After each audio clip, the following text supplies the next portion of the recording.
Out there today. Temps in the mid to low 40s, but undeniably heating up are the Ohio Bobcats softball squad. They're winners of 7 in a row.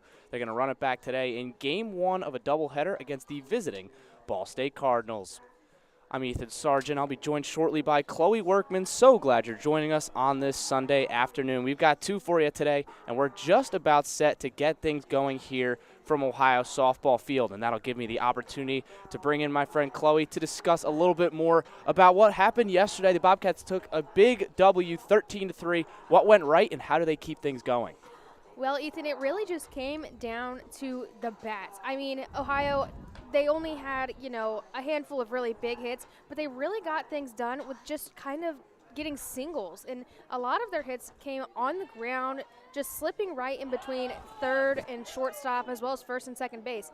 The only really big hits they had was Yaz Logan had a grand slam after a couple of those singles, like I mentioned, and then Analia Paoli with a single home run of her own. I think they just need to keep on it and keep those bats hot, which that's been something that's helped them all throughout the last 7 wins they've gotten is the bats. I think if they can get things started early, they will find success. And on the flip side, I think Ball State needs to kind of find their groove with their bats a lot more. Yeah, we will see what happens as we are just about set for first pitch. Kylie Caulfield deals, and it is in there for a strike, and we are underway at Ohio's softball field. Batting first for the Cardinals is Haley Wynn, a very dangerous hitter. Second in the MAC in average, leads the MAC in on-base percentage. And she floats one into left center, and it is caught. Bobcats get a quick out, and it seems like after the play now, Wynn maybe landed awkwardly on the base. She's down on the side here. That was totally away from the play. Yeah, I wasn't able to really get my eye on it, but although she did get out, like you mentioned, she has been a really dangerous player here for the Bobcats. I mean, yesterday she actually was one of the ones that scored one of the lone runs for Ohio, and yesterday she also was able to draw 2 walks. That's one thing that she really excels at, is drawing those walks. And, I mean, she's had 18 now on the season, the most of anybody on her team. I think that's why she is a really good addition to be up front in the lineup. Yeah, absolutely. We hope she's okay. She's down over there, still being attended to by the Ball State trainers. You see head coach for the Cardinals, Lacey Schur, is over there, and she's back to her feet. That's a good sign. And walks off with a little bit of a limp, but hopefully she'll be all right. She might have twisted an ankle up there on the base or something of that effect, but thankfully she seems to be walking it off. Yeah. You know what they say, just rub some dirt on it. That's the saying in softball. And she's walking over on the back there. Hopefully she'll be back in the game, and that'll bring up our second hitter of the day for the Cardinals, and that'll be Amaya Daniel, another very dangerous hitter, 426 average. She is another one that will need to get going if the Cardinals want to do a little bit better than yesterday. That's another high ball into right field, and the play is made over in right. Not a very good showing so far for Ball State. I mean, I think they've seen a total of, 3 pitches here so far. Yesterday, we noticed that they really showed a lot of discipline at the plate and was able to kind of take time with their at-bats. So they're going to really have to start to pick that up here. Keidel making the play over there in right field. That'll bring up Michaela Timmons. Take slow from Caulfield. Caulfield's having a solid year, 6-4 in the win-loss column, a 3.90 ERA, 1.40 WHIP, and 73.2 innings pitched, and she's already through .2 today. Now Timmons is a force to be reckoned with. Letting that ball hang right over the middle like that is dangerous against a batter like her. Yesterday, she was the one that hit the 3-run home run that got Ball State their 3 runs.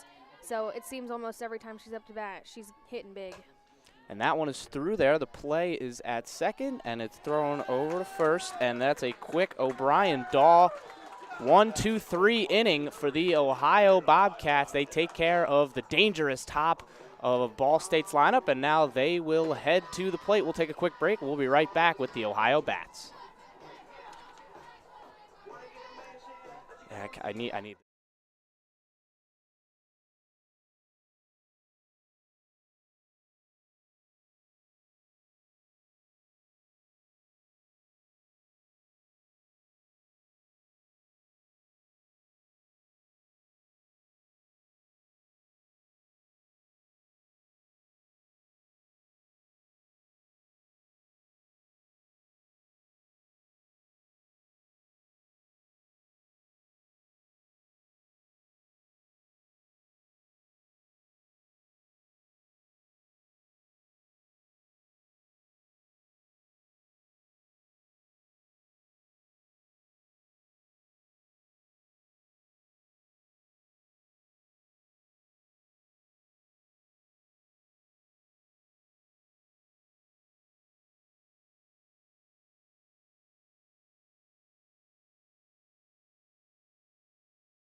Back at OSF, it is 0-0 after the top of the first. Ball State went down in order 1, 2, 3, and now the Bobcats will head to the plate, and they will lead off with their normal leadoff hitter. That's Bell Hummel, number 22. And that one catches the outside corner. He's got that running start, Chloe. Why is that important in this game? If you're fast, like a player like Hummel, and you get that slap going on, it kind of already puts you at an advantage. You're already a couple steps closer to the plate, and you're already in motion. And you're able to just really get down there, bang, bang. And it forces the defense to be quick. They don't have any time to, you know, make a bobble or anything. But that's why you see the shortstop and second baseman are kind of pulled in, because they kind of want to take away that short game right here from Hummel. You want a high on-base percentage for a hitter like Hummel. Hummel with a .358 on-base percentage. It's .299 average. He's got 29 hits so far on the season. One of those hits coming yesterday. She also was able to get an RBI. Pretty successful outing. Yeah, that one just missed that same outside corner that was caught earlier in the at-bat. Pitching today is number 34, Brittany Murphy for the Cardinals. 3-1 the count here. And that one is in there for a strike. We load the count full, 3-2. And a good early duel here between Murphy and Hummel. That was a nice comeback pitch right there from Murphy. Whenever a batter gets 3-1, they're looking to swing. And that is outside, so a leadoff walk for Bell Hummel. We have our first base runner of the game, and it is in Bobcat green and white. And that'll bring up Yasmin Logan, who had an explosive day yesterday. You're right about that one. I mean, she had a grand slam that really capped off all of the Bobcats' offense. They scored 8 runs in the second inning, and then following that, Yasmin with a grand slam in the next inning was just what they needed. Yeah, power hitter, another one that is near the top of the charts in a lot of those hitting categories, and there's a big swing and a miss for strike one. Yeah, you could kind of tell she was swinging for the fences on that one. Hummel with in that running start position over at first base. And quickly behind 0-2 is Logan. Well, like I mentioned, if you're Ohio and you want to have success right here, you don't need to be looking for those big hits, those doubles, those triples. Sometimes all it takes is just, you know, those little singles, and they were very successful with it yesterday. Or even just a walk, like just what just happened with Hoff. She is Or no, she was close to. I got a little confused because the umpire put up a fist, and I was, that's an out in most baseball and softball terms. I think everyone was a little bit confused. I yeah, don't think you saw you heard some gasps from the crowd, but Hummel is safe. He only held out one hand as well. I think he kind of got confused with what he was doing there. But yeah, he gave us a little courtesy safe motion. Timmons behind the plate is not afraid to pop that ball down there. If she sees somebody out there, she wants to keep them in check, and she wants to ensure that those Bobcats are not getting lazy out there on the bases. She proved that yesterday that she is not afraid to try to pick someone off. Yeah, she thought about it again there, a little bit of a pump fake. Count is even now, 2-2. Logan to Murphy. Logan showing good discipline right here after going down 2 strikes in a row. Holding off in those last couple. Now Logan grounds one to third. This could be 2, but Logan's too quick. Good play over there by Wynn to get the out. It looked like it was Armand DeRees over cover, or it might have been Daniel covering at second. But that's softball double plays are so rare because of how short the bases are. And Logan able to beat out the throw. And Hummel is out at second. So 1 out. It'll be a fielder's choice reach for Logan. Yeah, not exactly what you want right there, but they are making contact, which is a positive early in the game. And here is Analia Paoli, one of the most dangerous hitters in the MAC. She leads the MAC in runs batted in with 31 after another big day for her yesterday. Yep, she had. As that one is down the left field line, and that is a base hit. And Analia Paoli continues her hot streak of hitting. That was a beautiful piece of work right across the third base. It was past the outstretched glove of Wynn. And a quick meeting here at the mound for that one just, it almost jumped off of Paoli's bat with how much power she had behind that one. But like I mentioned, it's these little singles that have been really working here for the Bobcats. And for Paoli, like you mentioned, she's gotten a lot of RBIs on the season. But yesterday her home run was a single solo shot because she's batting behind Yasmin, and Yasmin was able to clear those bases for her. So yeah, you can feel the aggressiveness of these Ohio hitters, the confidence that's surging through this team right now. When you've won 7 games in a row, you're allowed to have that sort of confidence. And it is, you can feel it in this stadium right now with the energy in this crowd. That one's in there for a strike, so a good bounce back from Murphy. She's started 5 games this season, got a 5.02 ERA, but a 5-1 win-loss record. 37.2 full innings pitched coming into today. There's another strike. She also has 29 strikeouts to 17 walks on the season. Now up to 18 after that leadoff walk to Hummel. It's Alexis Dahl, the cleanup batter. Dahl's been out with injury for several games now. She was back yesterday. And yesterday she was kind of the one that started the Bobcat rally. She started things off with a little single out to left field on the ground between third and shortstop, and it was after that the bats really got rolling. So it's nice to see her bouncing back and really just settling right back in where she was before. Yeah, Coach Jenna Hall, when we talked to her earlier this week, so steady and consistent, just finding the mental space to compete in every at-bat. And you can already see she went down 0-2 in this one, quickly bounced back, and the count is quickly back even at 2-2 after taking a couple of pitches that could have easily been swung on and been strike 3. And another opportunity now for Dahl, the senior. Grounds one. It's a tough play, and it rolls foul. That one past Mata. Looked a little funny coming off the bat there with the. I think she lucked out with that one rolling foul. Yeah, it would have been an interesting play. Probably the most likely outcome, if it stayed fair, would have been a tag applied over there by Mata, and then the runners advancing to second and third. Both runners were already about 3/4 of the way to their bags by the time the ball rolled foul. Yeah, if Mata would have been able to get there just a second earlier, it would have been very different. That is going to be a base hit, splitting the outfielders. Here comes Logan, and the Bobcats lead. Now Paoli's going to round and come home, and she's out at the plate.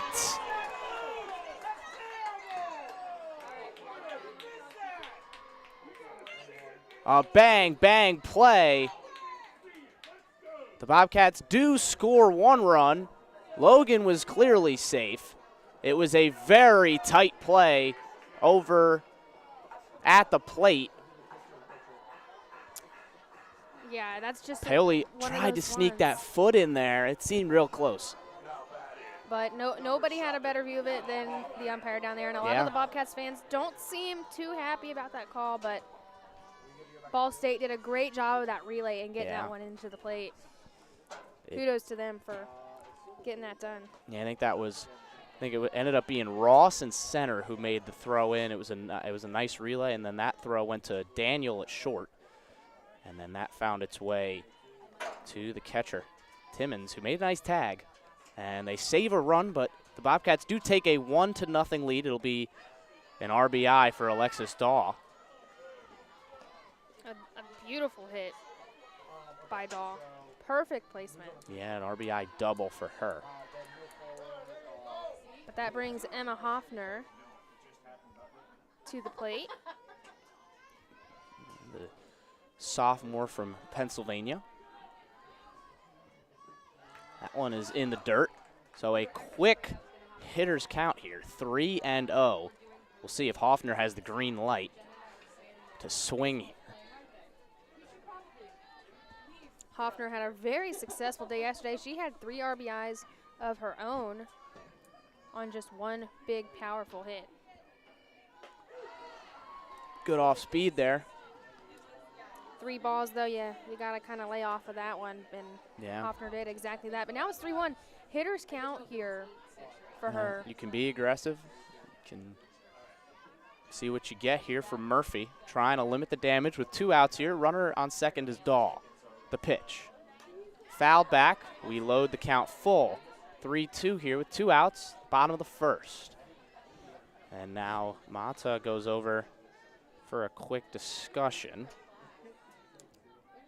Samantha Jo Mata, who will lead off the bottom of the second, or at the top of the second, excuse me, for the Cardinals at the plate.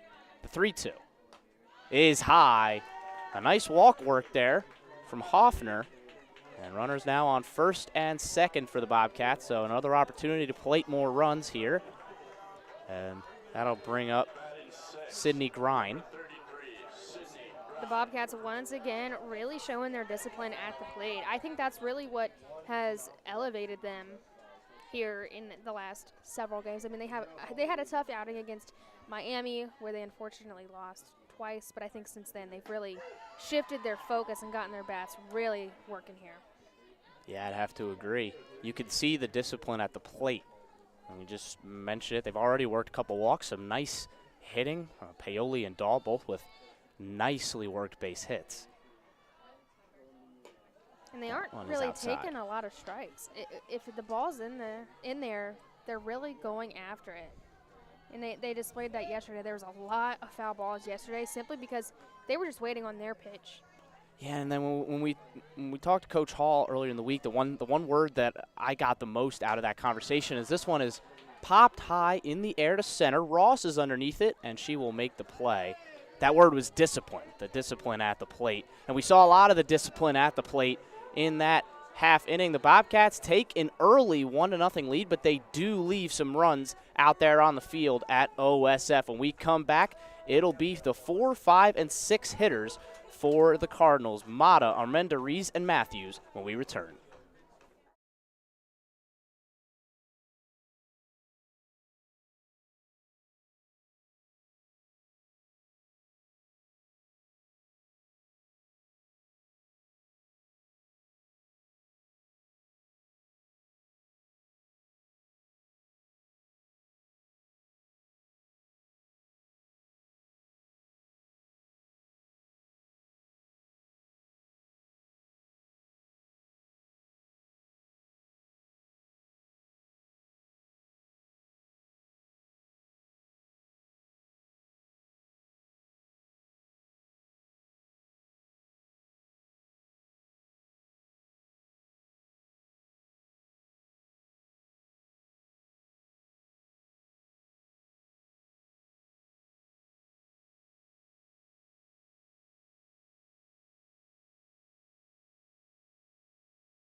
Back in Athens, 1-0 Bobcats. If you're just joining us, the Bobcats were able to play to run in the bottom of the first inning. That run was scored by Yasmin Logan on an RBI double from the Bobcats by Alexis Daw. Up to bat now, Samantha Jo Mata. She showed bunt and then hit it just short.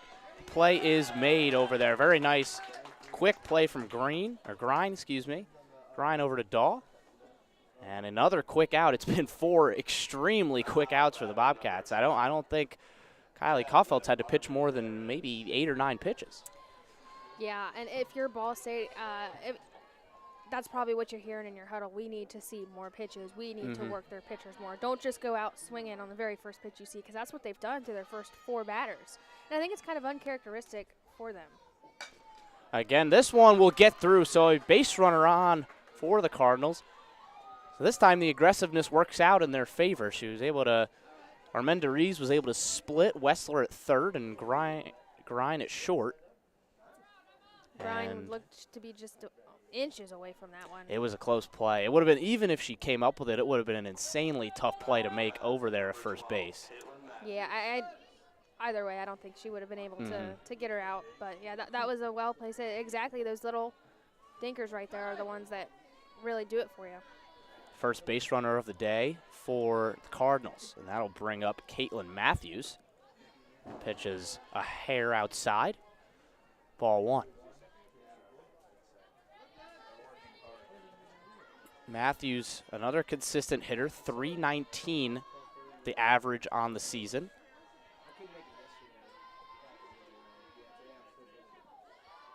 That one just half bobbled by the catcher Hoffner, but she's able to quickly pick that up to make sure no runners advance. Armenda Reeves looked like she was wanting to, but she was able to hold back there. Really good read right there from her. Yeah.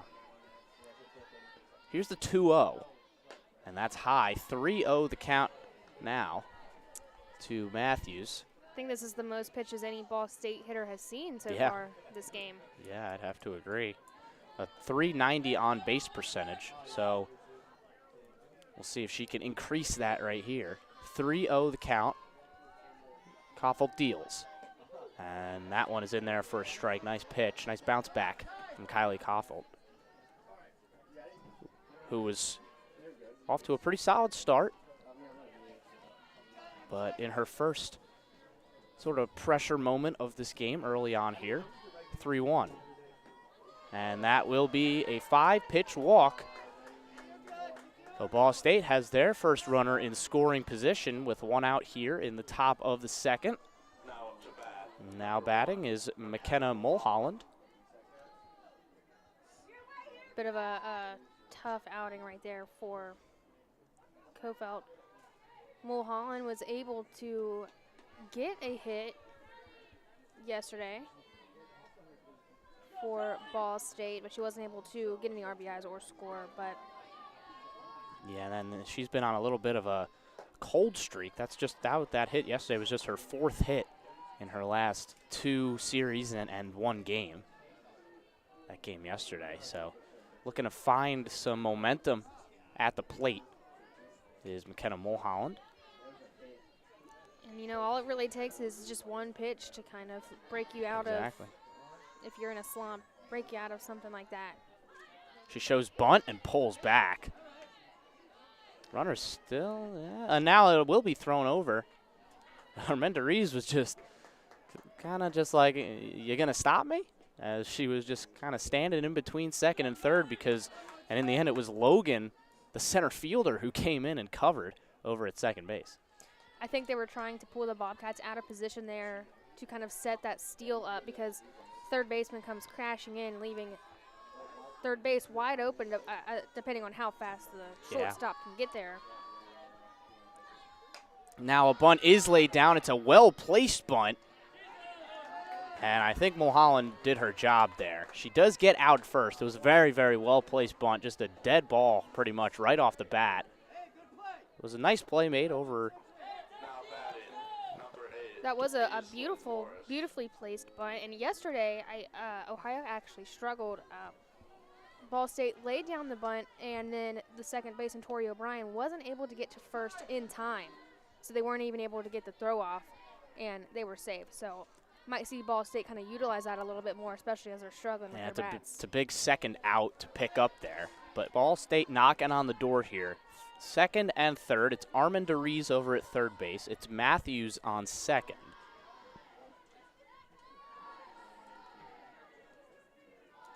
And it's Aislinn Morris batting here. And there's a strike, 1-1. Morris did not play at all yesterday in the Ball State game, so she's coming in here fresh set of eyes, fresh bat. Yeah, it's just her fourth start of the season today.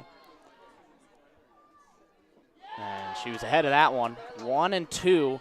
Kaufeld looking to work her way out of this early jam. She looked like she was, swinging for the fences with that one. Yeah, well, she was well ahead of that pitch, was Morris. Here's the 1-2. Here comes the call, looking for the call from the dugout. And here's the pitch. Outside, 2-2. Trying to get Morris to chase there like she did on the pitch before that. Morris smartly lays off. I was going to say at this point, I think Kofeld is going to keep pounding that outside corner and keep her chasing, keep her kind of a little bit off balance like we saw with that last swing. I think this next pitch is going to be outside as well. Here's the 2-2. And it is a dinked one over, and the play is made. Nice catch by Wessler to come in and make the play on the soft, very short pop-up. And the Bobcats get out of the jam unscathed. Ball State leaves runners on second and third, but they leave a 0 on the scoreboard. So now that'll bring the Bobcats back up to the plate. It'll be the girl who just made the play, Wessler, Keidel, and O'Brien, 7, 8, and 9 when we come back.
Shelby Wessler to lead things off here in the bottom of the second inning. It's a 1-0 lead for Ohio. It's a busy day here in Athens. It is a busy it's been a busy couple of days. We've navigated some interesting weather, to say the least, to get these games in over these past couple days. A lot of reschedules, a lot of praying that the weather stays all right, but we've managed to get through it, and we'll have another one for you today. And there's another one happening just to the left of us over at Bob Wrenn Stadium. The Bobcat baseball team is in action right now. Their game started at the same time at noon, and it is 3-2. They're taking on Eastern Michigan, and they're down 3-2 right now in the bottom of the second inning themselves. Although it is a bit chilly here today, this weather is way better than yesterday. There was 55-mile-per-hour wind gusts throughout the whole game, Yeah. and you could really see its effects on the game, especially those fly balls. Yeah, 55-mile-an-hour wind gusts, no matter what sport you're playing in, it's going to have an effect. And especially in softball, where you get the ball in the air often, and it's, a gust can blow a ball any which way, and it makes your job as an outfielder that much more difficult. As Wessler still fighting, 0-2. She fouled that last pitch off, and that one is high. 1-2 the count now to Shelby Wessler, who the freshman made that nice play in the last at-bat to probably save a run. 253 average so far on the season. It's always encouraging whenever you kind of make a big play like that in the field and then immediately go to bat. And she takes advantage of that confidence. That's going to split Ross and Mulholland in center and right, and she will cruise in there for a standing double. Shelby Wessler gets things going in the second with a nice piece of hitting. Exactly like I mentioned. It just gives you that newfound confidence, and she took that one right with her to the plate.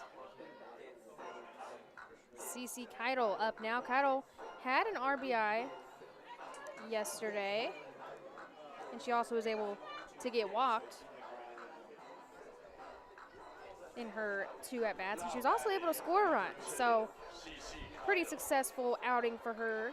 Yeah, it's the same lineup today for the Bobcats as it was yesterday. Just the one change for Ball State was, as we mentioned in the last inning, it was Morris coming into the lineup was the only change for them, of course, outside of the pitching changes.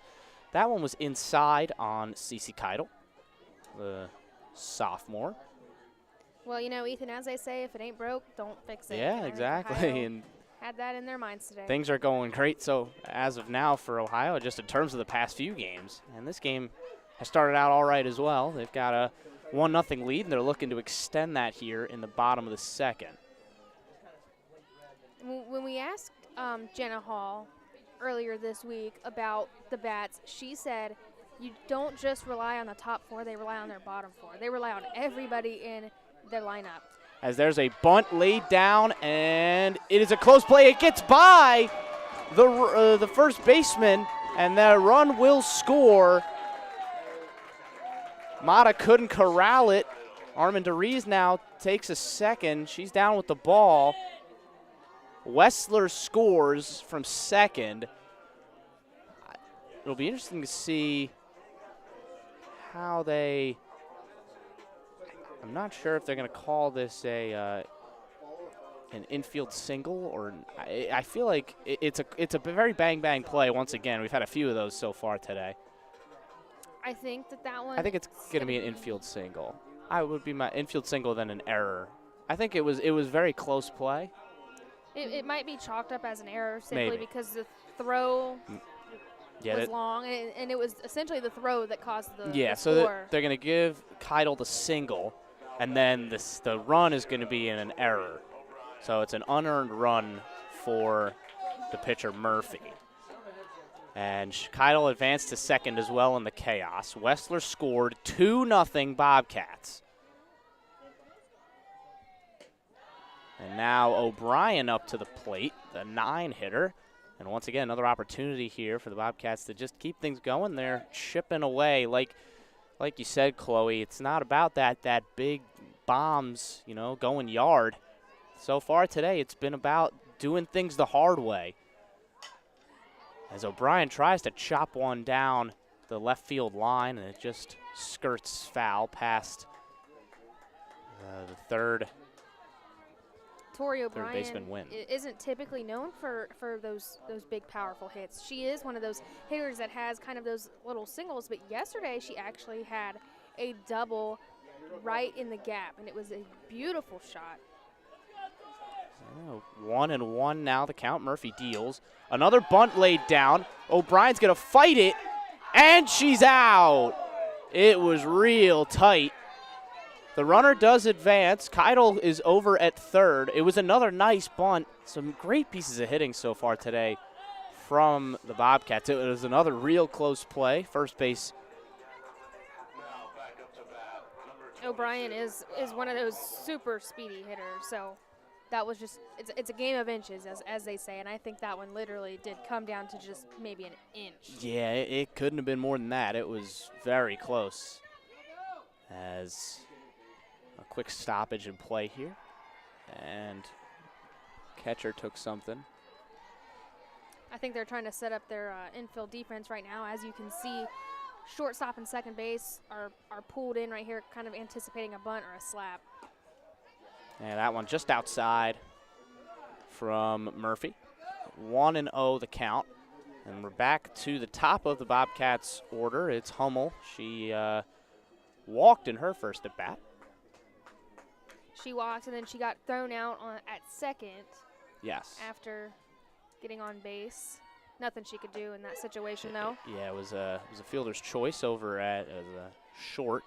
Tried to turn the double play Cardinals, but it didn't happen. And then Logan, who had that hit, ended up scoring the Bobcats' first run of the game. But she has a runner in scoring position now, so. Yeah, we'll see if the philosophy changes with that runner on. And just one out as well. Will they go for the sacrifice play to try and bring in that run, maybe sacrifice an out for a run? Ball State would love nothing more than to sacrifice an out to not get that run in. They'd take a strikeout or something here, or maybe a ground ball to try and stop the Bobcats from getting something in here. Well, as you can see, they have their infield pulled in, and I think they're kind of anticipating something like that. They're definitely going to try to go for that out at home here. But you got to be smart out there on the bases. As soon as there's contact, Keitel does not have to just take off running. Yeah, exactly. Kind of watch the play and then try to take home. Yeah, let the play develop, and we'll see what happens here. 2-2 the count. And once again, fouled back. Hummel stays alive. Once again, Bobcats seeing a lot of pitches. That's what they've been really excelling at. And although there's not a pitch count in softball, it does matter. And you do start to wear down as a pitcher whenever you're having these 4, 5, 6 pitch at-bats. Yeah, Hummel's playing out in left field today, and that one's just low. Hummel stays alive. 3-2, load the count up full once again, just like the first at-bat. We'll see what happens here. It's a big pitch in this game early on here from Brielle Murphy.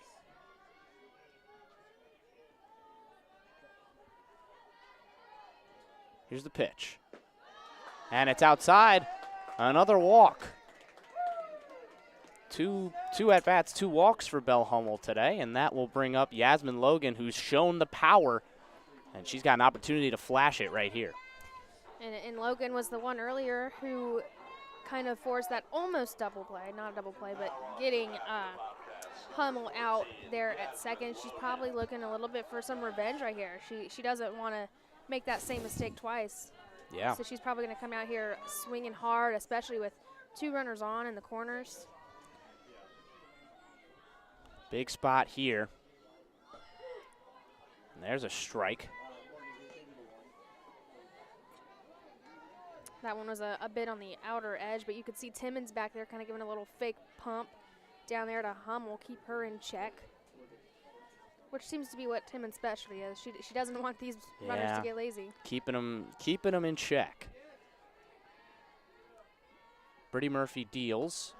And once again, every time almost it seems like you've got Michaela Timmons behind the plate just threatening the runners, making sure they stay on their bags. Or we've already seen her try and throw her out a couple times. Happened in the first inning. I wouldn't be surprised if we see her pop this one down to first.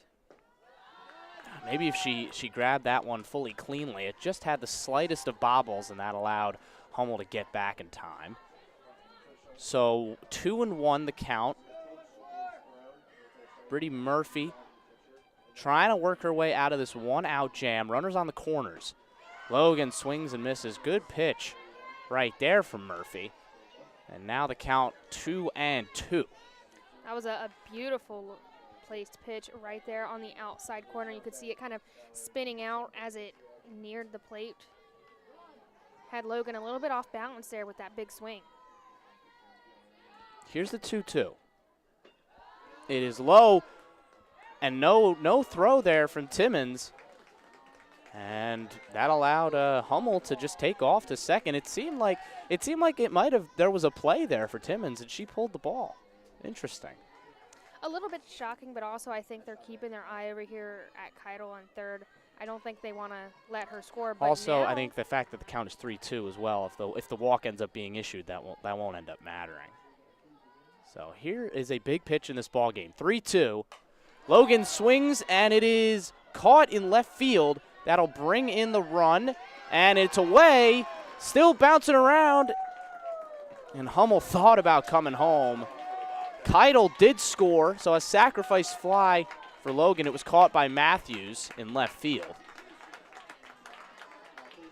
And the lead is 3-0 Bobcats. Once again, doing things a little bit of small ball. They're doing things the hard way. The sacrifice flies, the chip bunts. They're just getting runs. They're getting down and dirty and getting runs that way. And it is working so far, 3-0, and that'll bring up Analia Paoli. The runner's still on third with 2 outs. I mean, that was really good contact right there by Yaz Logan. It was just one of those things that Paoli with a sharp grounder. It's going to be a tough play, and it is made after the bobble by Murphy on the mound. He was able to make the play, and Paoli is out. So 2 more runs score for the Bobcats and another productive inning. And Ball State in another hole, just like they were yesterday. They have to find their way out of it. We'll be back with the top of the third here in Athens.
Welcome back. Ethan Sargent joined by Chloe Workman here with you for a little bit of softball action. Of course, don't go anywhere after we're done here. We've got 2 today. This is just game number 1 of both games today. It's a 3-game set. Ohio won 13-3 yesterday in 5 innings. Ball State trying not to have a repeat right here. Remington Ross to get things going. they've left some runners stranded, and I mean, just last inning they had 2 in scoring position at second and third, and Ohio was able to work their way out of it, I think. And they also left a lot of runners stranded yesterday. I think if they want to score, they have to find a way to score those runners when they're out there and when they have the opportunity. Yeah, leaving runners on second and third there definitely hurts. And Ohio has been able to keep the 0 on the scoreboard. Kylie Koffel doing a good job so far. Just the 1 hit allowed and 8 batters. Here's Ross. She hits one into left, and it bounced foul in front of the left fielder, Hummel. So 1 and 2. That one kind of placed down there in a little bit of a no man's land. Yeah. If it was just a little bit, a couple of feet to the right, it probably is 2 bases. Would have been a real tough play for Hummel over there and left. Here's Ross. That's low, 2 and 2. The transfer from Cal State Fullerton. Ross got to see the plate twice yesterday, but wasn't very productive. See if she can kind of turn things around here with the 2-2 count. That one's low, 3 and 2, so we load the count. Seen a lot of full counts today. Some patient hitting from both teams, at least especially after the slow start hitting for BG. Those first 4 batters went down in about 7 or 8 pitches. Since then, you've seen a noticeable change in approach. Definitely more extended at-bats. Here's the full count. Soft grounder short. It's Grind over to Daw, and the play is made. Smooth fielding from the Bobcats to get the first out of the inning. And that's one of those ones that, although it may seem like an easy play, with how short softball is and how fast some of these runners are, it's bang, bang. And that it's so quick. That one was just a couple feet, and everything went almost perfect. Yeah. Smooth fielding, as I said. It's Koffel deals, and we're back to the top of the order for Cardinals. It's Wynn back up to the plate. We talked about how dangerous she was already, and she'll be looking to improve on her first plate appearance. She just had a little bit of a pop-up in the beginning that got caught. Yeah, fly out over to left, caught by Hummel. That one was just a little bit outside by the estimation of the home plate umpire. And it seemed like Hoffner, the catcher, was just asking the question, like, because you see that dialogue happen a lot between players and umpires, like, that one's fouled back, 2-1. It was earlier when Wynn tripped over the base and was hurt, so it's nice to see that she's able to recover. It looks like she might have some tape on her left ankle. Yeah, definitely looks like it. That makes me think that she probably just maybe stepped on the bag wrong as she was running out the play. But she's good. She's back in the batter's box, batting lefty. Here's the 2-1 from Koffel. That one's in there for a strike. 2-2. Beautiful pitch right there from Koffel.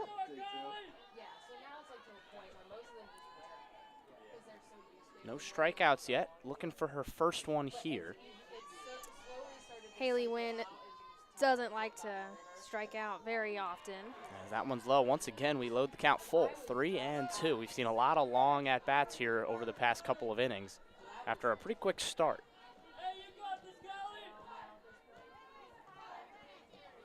Wynn really likes to draw those walks. Like I mentioned earlier, 18 of them on the season. And this is grounded over to first. And Dahl is able to make a routine play. It was a nice dig to be able to catch that ball as it bounced. Never an easy play. And she made it look real easy and is able to step on the bag, make the play herself. So 2 outs. 2 long at-bats, but 2 outs for the Bobcats. And that will bring up Daniel, who is also 0 for 1. Another one of those high percentage batters. There's a strike.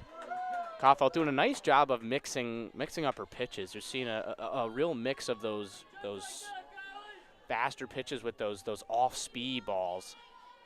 Really causing a little bit of a confusion for the Cardinals. Yeah, and it's always gutsy to open up an at-bat with one of those off-speeds.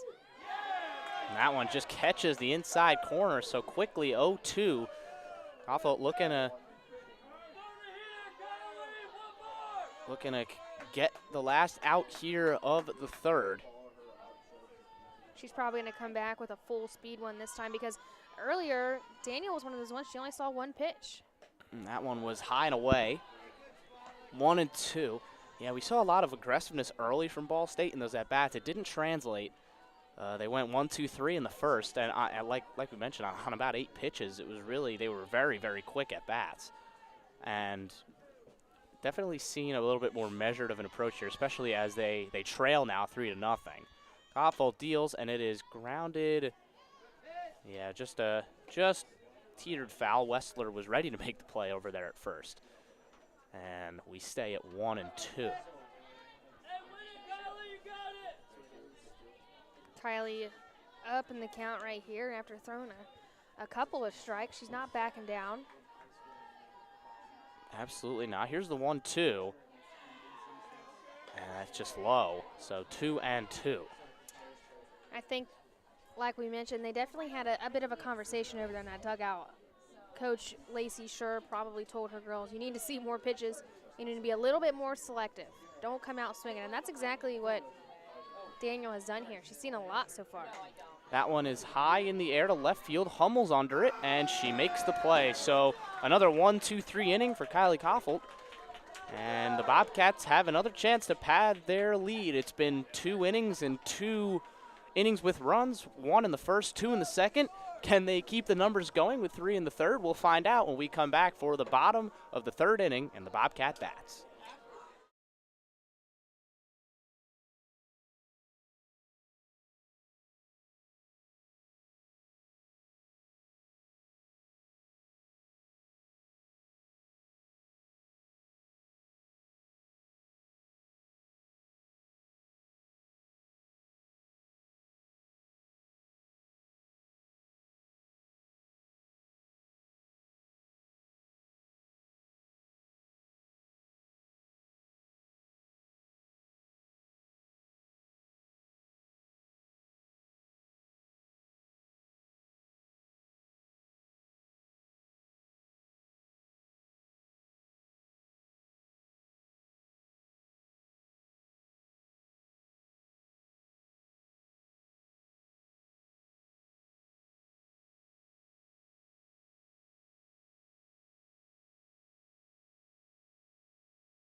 Correct. Back in Athens, back for some more Ohio softball action. And they are up 3-0. Are the Bobcats? It is Alexis Dahl leading things off, and she got the scoring going in the bottom of the first with an RBI double that brought home Yaz Logan. Dahl leads the team in batting average, and we certainly know why. And there is another example that is in play on the right field line. She's going to cruise in there for two. 2 at-bats, 2 doubles for Alexis Dahl. And she is off to a flaming hot start today in Athens. Big old smile on her face out there at second base. I mean, when you're hurt and you have to miss several games and you just come back on fire, that has to feel good. Yeah. And she's certainly feeling it. Absolutely. Getting that feeling of getting the bat back in your hand again and being able to move is. Now we've got a quick stoppage. I think we're going to see a pitch and change here. Yeah.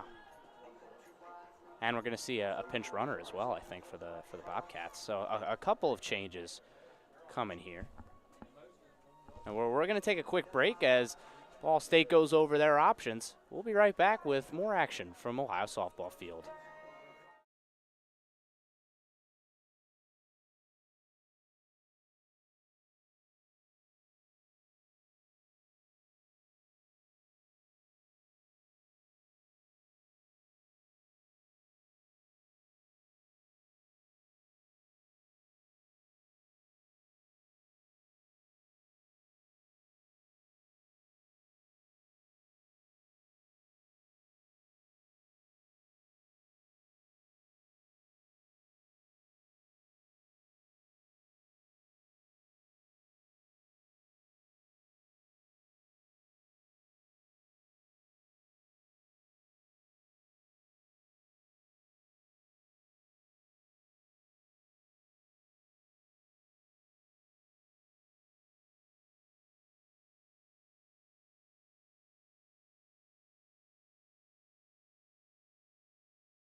Okay.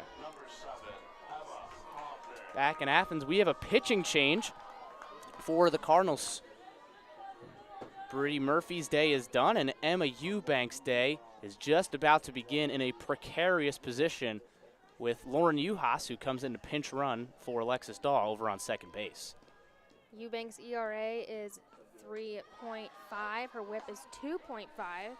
She's only pitched 2 innings so far this year with only 2 walks and no strikeouts. So, yeah, and in just the bottom of the third here, already a very precarious position to be in if you're the Cardinals. If you're now just a pitcher who has just 2 innings pitched on the entire season, you're going to need to get probably that and maybe more out of her here.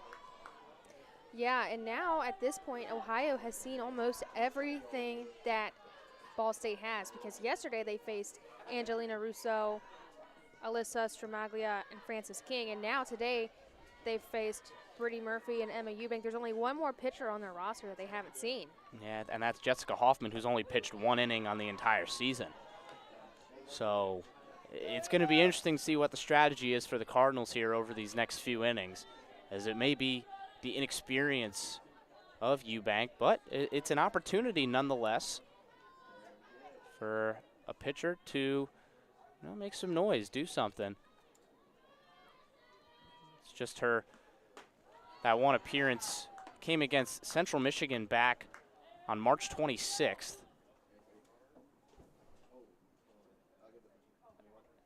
It was 2 innings of work, 3 hits, 1 earned run, and 2 walks.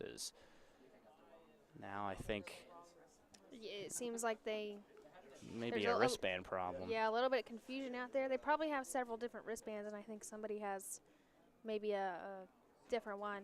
Typically, the infield likes to know what pitch the pitcher is throwing, so they kind of know what to expect. Mm-hmm. Obviously, if they know the pitcher's going to be throwing outside, the right side's going to be a little bit more on their toes, because that's typically where a batter will pull it. I'm thinking maybe Mata out there noticed that the pitchers weren't exactly what she thought was being called. Yeah. So they got everything squared away. Yeah, it seemed like there was a little bit of dysfunction in the midfield there, or the infield, I should say, between Mata and Armendariz over at second. And then, the issue seems to have been sorted out. And now we will go back to work. 3-1 the count. And there's a walk. Hoffner will walk, the catcher.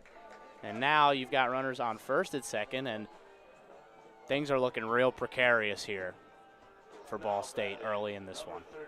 Sid Grine coming up. Grine didn't have much success in her first at bat, but hey, she has another chance here now when she flew out to center field in her last appearance. Goes bunt, and the ball gets away from Timmons. She ended up coming down with it, but not before both of the runners advanced. So now second and third with nobody out. A real jam to work out of here for Eubank. This redshirt sophomore, like you said, just her second appearance of the season. And the lefty has a real problem here to sort out. Not all of it her own doing. And this one is floated into center, and oh, what a play made in center field. What a beautiful catch, and now the ball gets away, and that will bring in both runs. So despite the great play by Ross in center, heads up base running from the Bobcats allows both runs to still score. Juhas and Hoffner both end up tagging and making it home. And the Bobcats pad the lead a little bit more, 5-0. Now the lead. Oof, there was a lot to unpack there in that play. I mean, that was just a beautiful effort out there by Remington Ross. It's tough whenever errors like that happen and they still end up scoring, but yeah, beautiful catch. Can't fault that. That might end up getting forgotten in the chaos that happened afterward. What a great play by Remington Ross at center. May have saved more runs from getting on. It was a nice piece of hitting from Sydney Grine. And a beautiful layout catch from Ross, but in the end it was really just heads-up play from Juhas and Hoffner.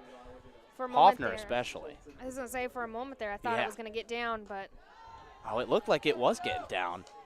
But then Ross, not only to make the catch, but to use her speed to be able to get from her center spot. It was in shallow right center. But like in that sort of, I call it the corridor of uncertainty, where you get those Bermuda triangles between the outfielders and the infielders trying to make that play. And Ross covered a lot of ground. In that last play, the infield was pulled in right there, so it would have been almost impossible for second or short to even trying to get that out at the plate. And anyway, the Bobcats now lead 5-0. They have taken full advantage of their hits today. Just 5 hits. All 5 have plated, well, not all 5 hits have plated runs, but on 5 hits, they have plated 5 runs. 2 errors now for Ball State. That error ended up being assigned to Ross. So despite how great of a play it was, I think she'll be assigned an error on the throw. This one stays fair down the third baseline.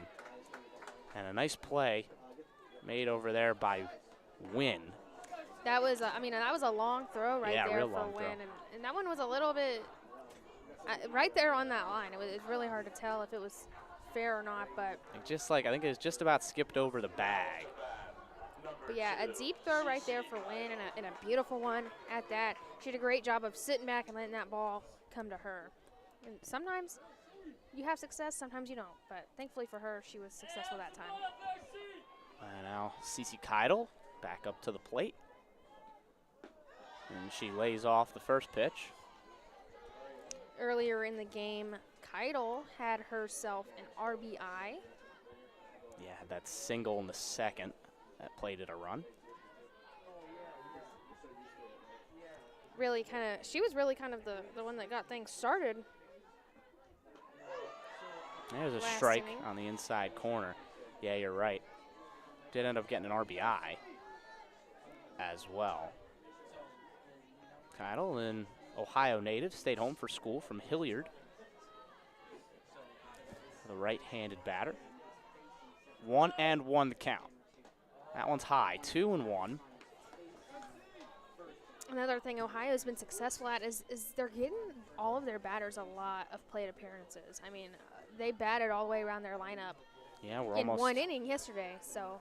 Yeah, and we're just one batter away from being back at the top for the third time already through 3 innings.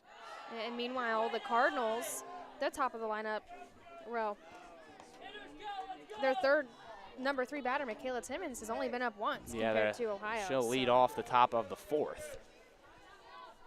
Ohio has had more plate appearances. They've been smart. They've worked walks. Like I said earlier, they've done it the dirty and hard way today, but they are doing things in a way that is working. And that is ball 4. So another base runner on. It's Keidel works a walk. And that'll bring up Tori O'Brien, who laid down a nice bunt in the second. That ended up, she was thrown out over at first, but did advance the runners, and those runners would end up scoring. It was a beautifully laid bunt at that. It was. See if she's going to choose to bunt yet again. I mean, the middle infield is playing back a little bit.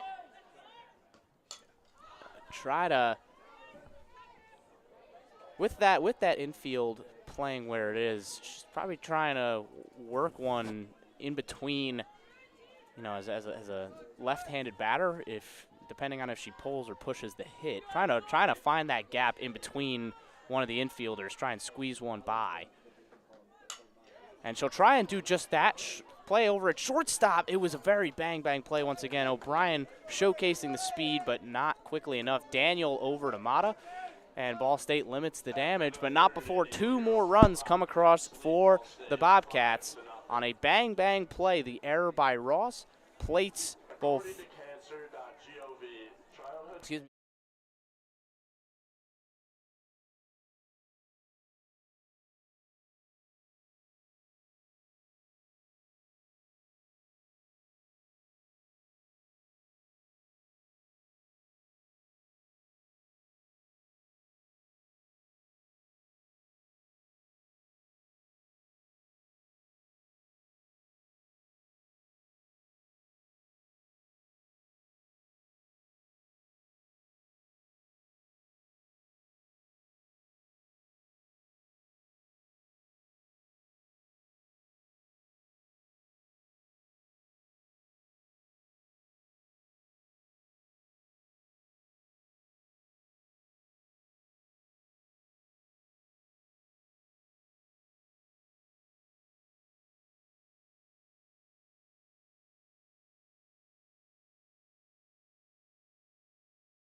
Back in Athens, and it's 5-0 Cats.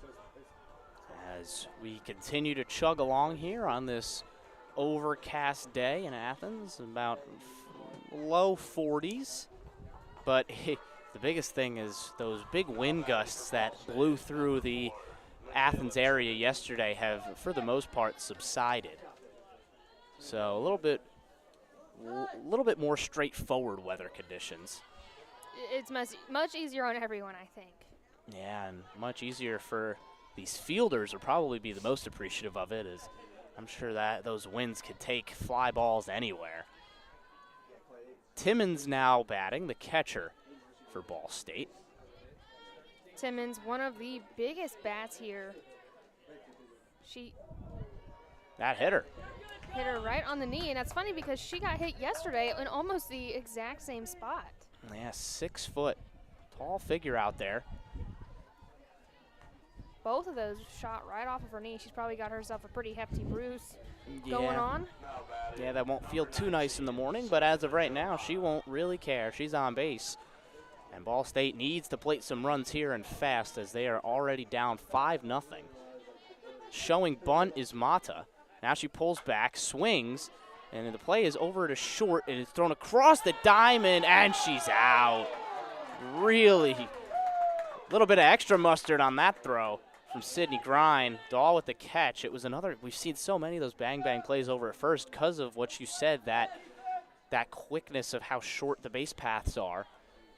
And the Bobcats are able to get the first out of the inning, but not without Timmons advancing to second. There was no double play. Timmons was already too far down, so Grine smartly tossed over to first and really threw it about as hard as she could. It was a bullet. I mean, that was a deep ball. Her feet were, as you can see right now, was just about a foot away from the outfield. Yeah. So she really had to come across. An impressive piece of fielding. We've seen some real nice fielding today from the Bobcats. They've had some real nice sequences out there. Yeah, no errors for them compared to Ball State's 2 errors, and sometimes those errors are really what makes you and what breaks you. And it's interesting because Ohio is actually last in the MAC in fielding percentage. Yeah, looking to buck that trend are the Bobcats. Armenda Rees now at the plate. Count is 2-0. High. Throw over is passed. And now there could be a play over at third. And she is safe. Timmons heads up base running. It was a bit of an overthrow from Hoffner, the catcher. And that allows Timmons to grab another base. It's always scary whenever things like that happen. The last thing you really want to do is just kind of throw the ball around and let the runners run. But it was a solid effort by Hoffner. We just did a very classic commentator's curse, Chloe. That's the first error of the game for the Bobcats. So it happens. Happens to every commentator. But I'm sure if Jenna Hall watches this back, we'll get a nicely worded email, I bet. It'll be our fault. I'm sorry, Coach Hall. Well, now a quick conference on the mound for the Bobcats. Just as I'm not 100% sure what's getting sorted out here. Maybe just working something out maybe it was just a little bit of a conference on the mound, figuring stuff out, and maybe giving Kylie Koffold a quick chance to steady herself. The count is still 3-0 here. I'll say maybe Michaela needed a minute to breathe. Her helmet did get knocked off. And yeah, it was a very bang-bang play. And there's a strike. Just caught the top left edge of the plate. Armenda Rees, 3-1 now to her. I think whenever plays like that happen, the whole defense just kind of needs to take a step back and take a deep breath. Yeah, Armenda Rees singled in her first at-bat in the second. And this one is just over the glove of Grine, and we have a run in there for the Cardinals. Timmons gets over there, and that'll be another single, an RBI single this time for Armenda Rees. And we are now 5-1 is the score between the Bobcats and the Cardinals. If Grine would have maybe just been an inch taller, she would have been able to snag she got a lot on it. It was a very close play. As now, I think there's going to be a quick switch here. Yeah, it's going to be a pinch runner. Coming in is Grace Spencer, the freshman, number 23. She did steal a base last week, so we'll see if she tries it here. The freshman from Highland Park. So Caitlin Matthews now up to the plate for the Cardinals.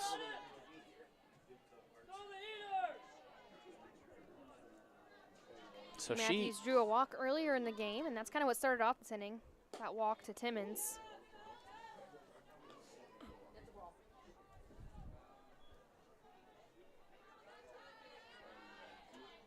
Spencer testing over there already.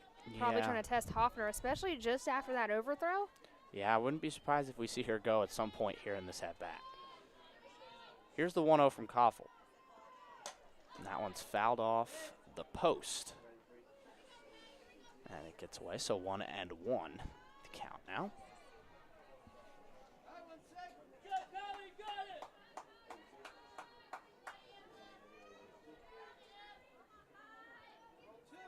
One now for Matthews, and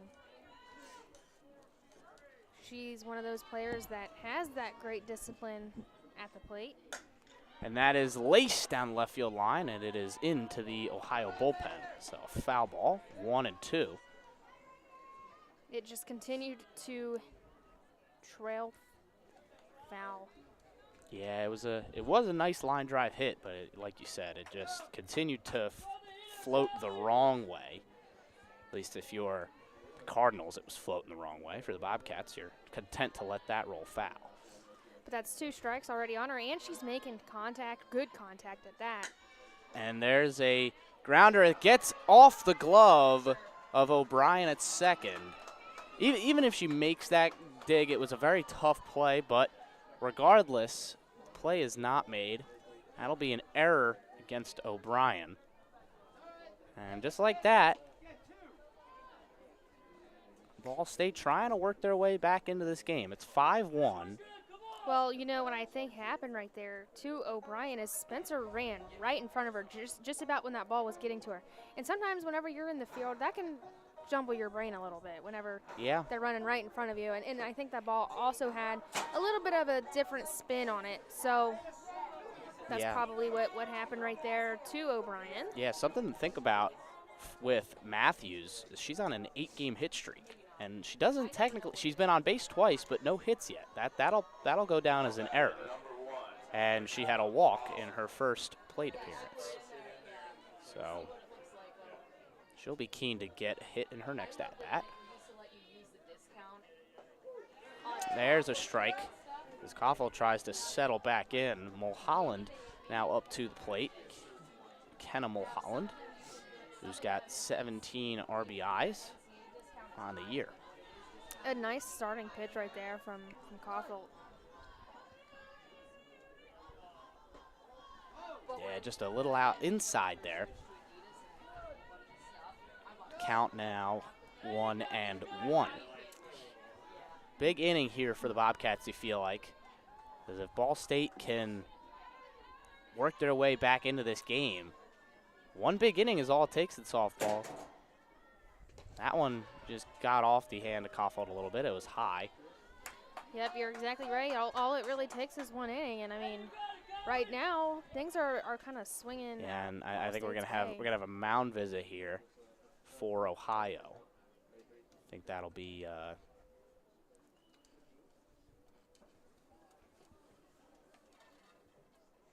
Derek Brown going out there, one of the assistant coaches, to just have a quick chat with Kylie Koffel and Hoffner. They're going to leave her in for now, but I think that just kind of gave her a second to breathe. Yeah, there's a pitcher warming up in the Ohio bullpen. We can't 100% make out who it is, but just in case, it was the same over in the Ball State bullpen for the majority of when Murphy was out there, and then of course they ended up switching over to Eubank, who I presume will come back out for the bottom of the 4th inning. 2-1 now the count.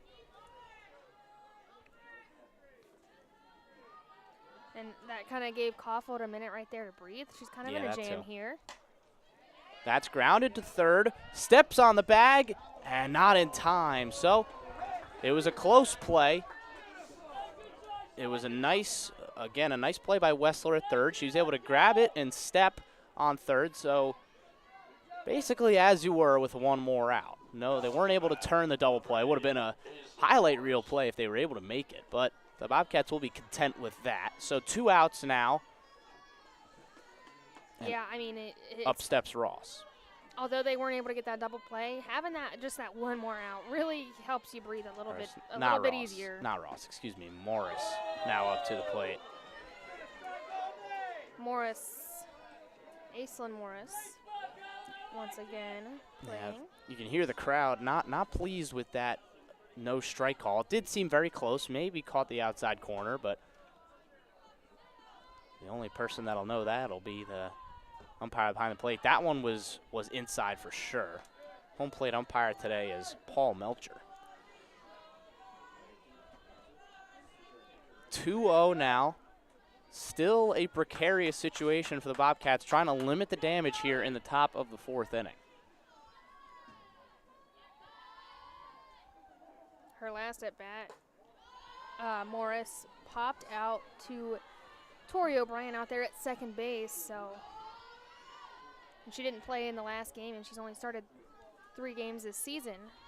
So for her, every at bat counts, and you want to try to prove yourself every time you get out there on the plate. And she's doing it right now, quickly drawing 3 balls. There's a strike from Koffel, trying to work her way back into the at bat. 3-1 now. Morris versus Koffel. Mulholland is on first. Matthews is on second. The pitch is in there. Just caught the inside corner. And the count is full. 3-2 here with 2 outs. Bobcats trying to stave off a potential Ball State rally here in the top of the 4th. They've already plated 1 run, trying to plate a couple more with runners on first and second. Here's the pitch. Swung on. It's going to be a tough play at third, and the play is made. Wessler with a nice piece of fielding. Again, 2 straight plays there for Wessler, charging the ball there and making the play. The Bobcats limit the damage, but Ball State does play to run. It's 5-1. We'll head to the bottom of the 4th.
We are back in Athens, and we are back with the Bobcats in the batter's box.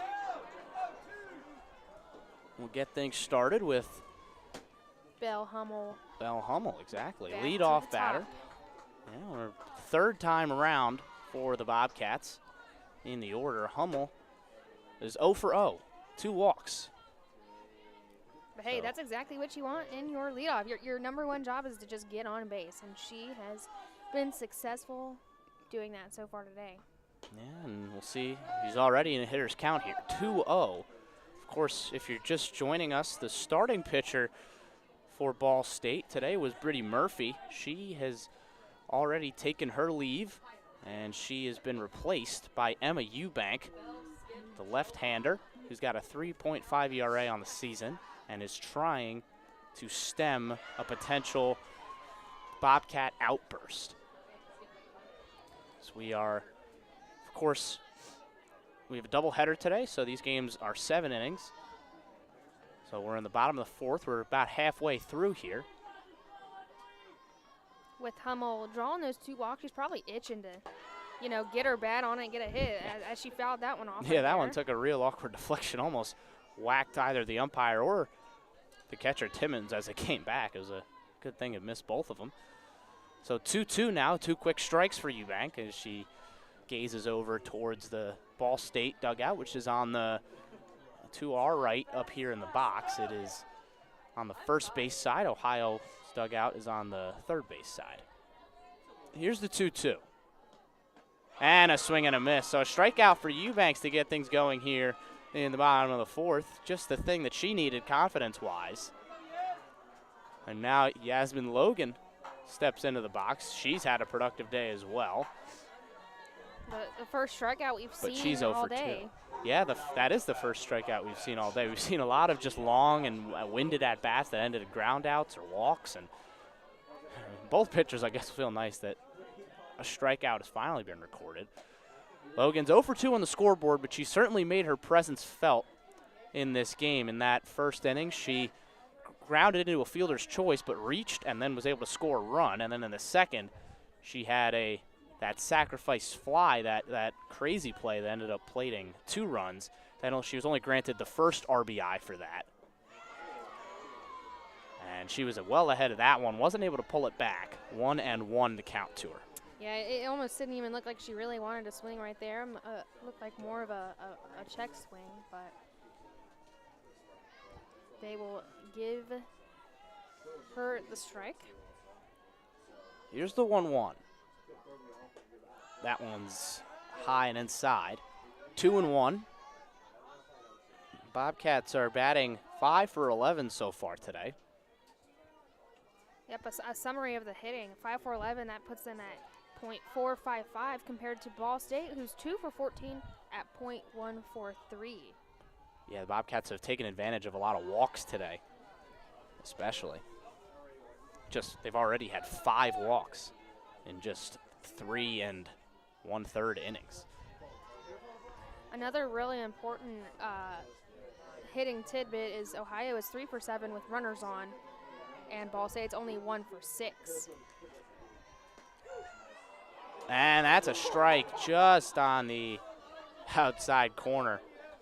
Logan was halfway to first base already. Yeah, she does not look happy about that call. But yeah, we'll see how she responds. It seems like it's a close one, but now 3-2. You got to bounce back and get right back in the box. Here's the payoff pitch from Eubank. And it is high, no doubt about it that time. As Logan takes her base, 6th walk of the day for the Cats. And that'll bring up Analia Paoli, who was 1 for 2 with a single back in the first inning. Ohio once again with runners on base. They've had runners on base every single inning, and that's going to be a real good mix to success. But we'll see how they respond to having runners on base. They've been pretty successful so far this game. They have to keep pushing it. Paoli grounds one to second. There's one. Oh, the ball was dropped. Armendariz tossed it over to shortstop Daniel, and Daniel just couldn't corral it. So instead of what maybe could have been an inning-ending double play, the Bobcats now have first and second with 1 out. That was a real big break right there for the Bobcats. Break. I agree. Huge break there. It very easily could have been double. It was set up real nice. Armendariz corralled it well. And it did seem like a little bit of an awkward throw, but in the end, it was Amaya Daniel at short who just couldn't quite come up with it. And now a hitter who has been red hot today. Not somebody you want to see stepping into the box with runners on the bags right now in Alexis Daw, who's already doubled twice. A very, very successful outing for Daw, and she has her confidence up. You can just tell by looking at her and looking at her swagger out there on the field. That one was just low. 2-0 now. It's only her second and third doubles of the season. And she'd love nothing more than double here again, because that might give her her second RBI of the game with Logan over there. And that was the combination that got the Bobcats their first run of the game. It was Logan plating on an RBI double. This one is floated and foul out of play. It was this was the exact configuration we were in the first inning when Alexis Daw came to the plate. Daw hit the double, and Logan came in, scored fairly easily, and Paoli ended up being thrown out at the plate at that bang-bang play. And Coach Jenna Hall says her success at the plate comes from her staying so steady and consistent. She's bought into finding that mental space to compete at every at-bat. And I think that's exactly what she's done. She competes whenever she's out there. You can see that. And once again here, she's taking advantage. 3-1 count here, big-time moment. And that's low. Another walk issued by Eubank, and the bases are loaded for Ohio with 1 out. Once again, that error right there on that last play could be a make it or break it moment. Yeah, it could be a real painful error in terms of the scoreboard in just a few minutes here. Now, Jenna Hall going to go talk to both coaches. Going to have quick conversations. Jenna Hall with her next hitter, Emma Hoffner, and then for Ball State, it's Coach Schur, Lacey Schur, going out there to chat with her infield catcher and pitcher. Yeah, I think Schur, I mean, they're finding themselves in a jam, and Schur's probably, once again, telling her pitcher and her infield to just take a deep breath and work on their mechanics, do everything right. I think even if they wanted to try to switch pitchers, this would just be a really tough situation to put somebody in. I mean, the pressure would be just immense out there. Yeah, and the pressure is immense for Eubanks, who needs to find an out somewhere here. Hoffner's gotten walked twice already today. Probably itching to get her bat on fire here. Big at bat in this game. That one's outside, 1-0. Of course, a walk here would play to run for the Bobcats. It's Logan at third, Paoli at second, and Daw at first. The Bobcats have 7 walks today, which is extremely impressive. There's great discipline at the plate from the Cats. That one is ripped down the line, and it hits the base. That's a fair ball. In comes Logan. In comes Paoli. It's an RBI single for Emma Hoffner, and the Bobcats had 2 more runs. It's 7-1 Ohio. That ball just was laced down there to third, a beautiful hit for Hoffner. Did exactly its job. Yeah, I mean, talk about placement. It literally bounced off the bag at third base. And Logan came and scored easily. Paoli came and scored pretty easily as well. I mean, they call third base the hot corner, and that's exactly what that ball was. Hot. Yeah, on this cold day, the Bobcats are heating up the diamond. Grine up to bat now. She's popped out twice, but her last one was a sac fly as she was able to get an RBI off of it. She probably wants to make one of those land. She's been making great contact all day. Yeah, she is. Cindy Grine has kept Ross busy over there in short, or excuse me, in center field. I don't think Grine really wanted to swing at that one. She kind of held back after the ball was over the plate. Yeah, sometimes that indecision will cost you a strike. We'll try to bounce back here. 1-1 the count, and she fouls it off. 1-2. Bobcats are still by no means out of this inning. Still just the 1 out. 7 runs on 6 hits so far today. And Eubank, will try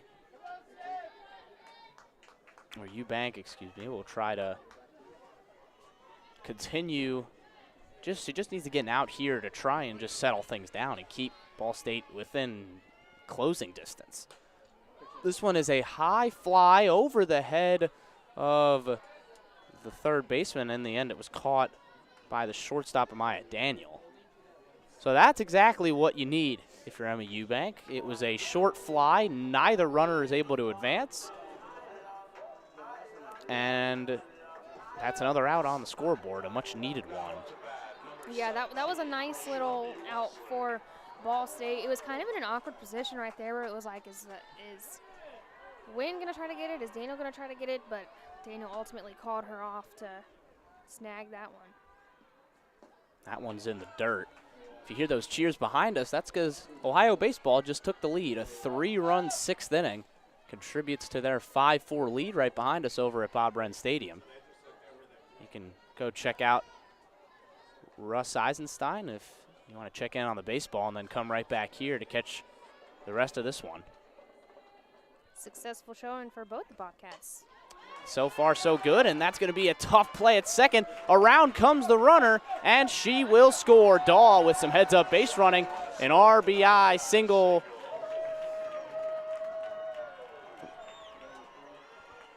It's an RBI single for the Bobcats once again. Shelby Wessler, I mean, that one, it didn't have too much power behind it, but it was just the placement. Yeah, that got perfect, them. perfectly. Right over, pretty much right back through the mound, right over the base, right over second base. I think Hoffner was kind of holding her breath there a little bit when she was running to second, because all they had to do was step on the bag, but they fumbled it around. 8-1 Bobcats. That'll bring up Cece Keidel. Keidel, who's had a walk and as well as an RBI today. Timmons once again just keeping the Bobcat runners honest over at the bases. It was just checking Wessler over there, making sure she wasn't taken off, even though she really can't. They'd have to go for a double steal to be able to advance the runners. 1-0 to Keidel. There's that off speed, 1-1.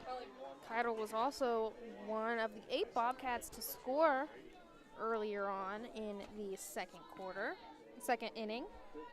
My bad. So on the 4 runs have scored while Eubank has been pitching, as there's strike 2. Only one of them was earned.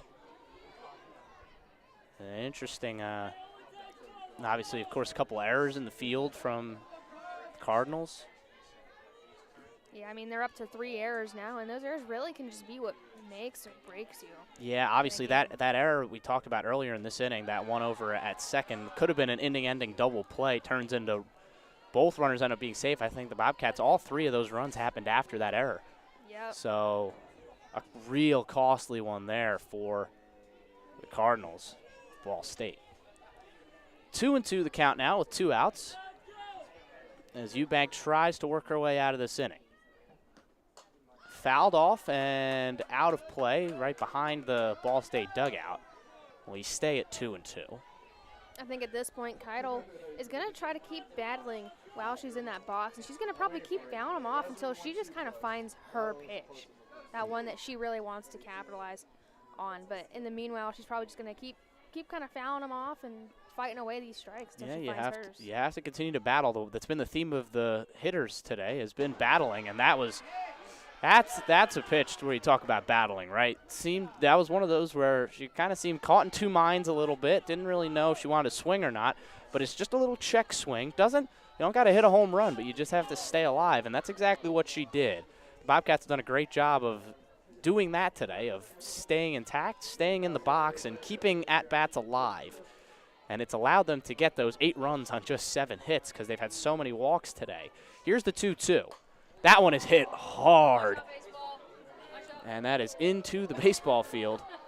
And some of the Eastern Michigan outfielders over there calling a timeout because the softball is onto the baseball field. We have fun here in Athens. I mean, thankfully for her, she's seen a lot of off-speed right here from Eubank. I think she's going to have to really settle back and wait on these pitches. She got all of that one, too. If she was just a little bit behind that could have been gone.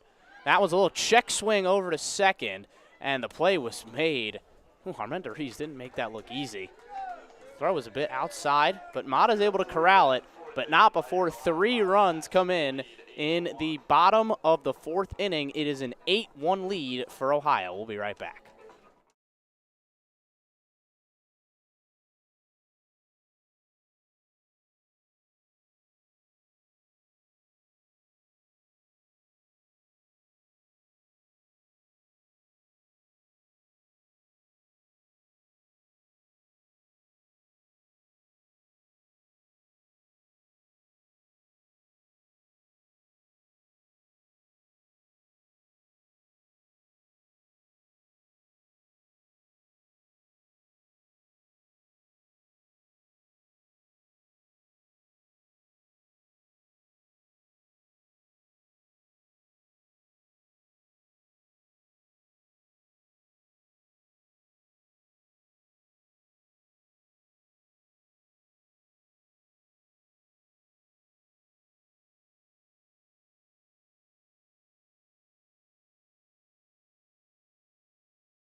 Yeah. As the weekend sacrifice plays here, the Bobcats have done their fair share of sacrificing today, but it has worked. 8 runs on 7 hits for Ohio, and they lead 8-1 here in the top of the 5th, and Ball State needs a rally fast. They got their best shot in the top of the 4th, but they weren't able to fully take advantage. Kylie Koffold has been pretty smooth today, just the 2 hits allowed and 1 walk.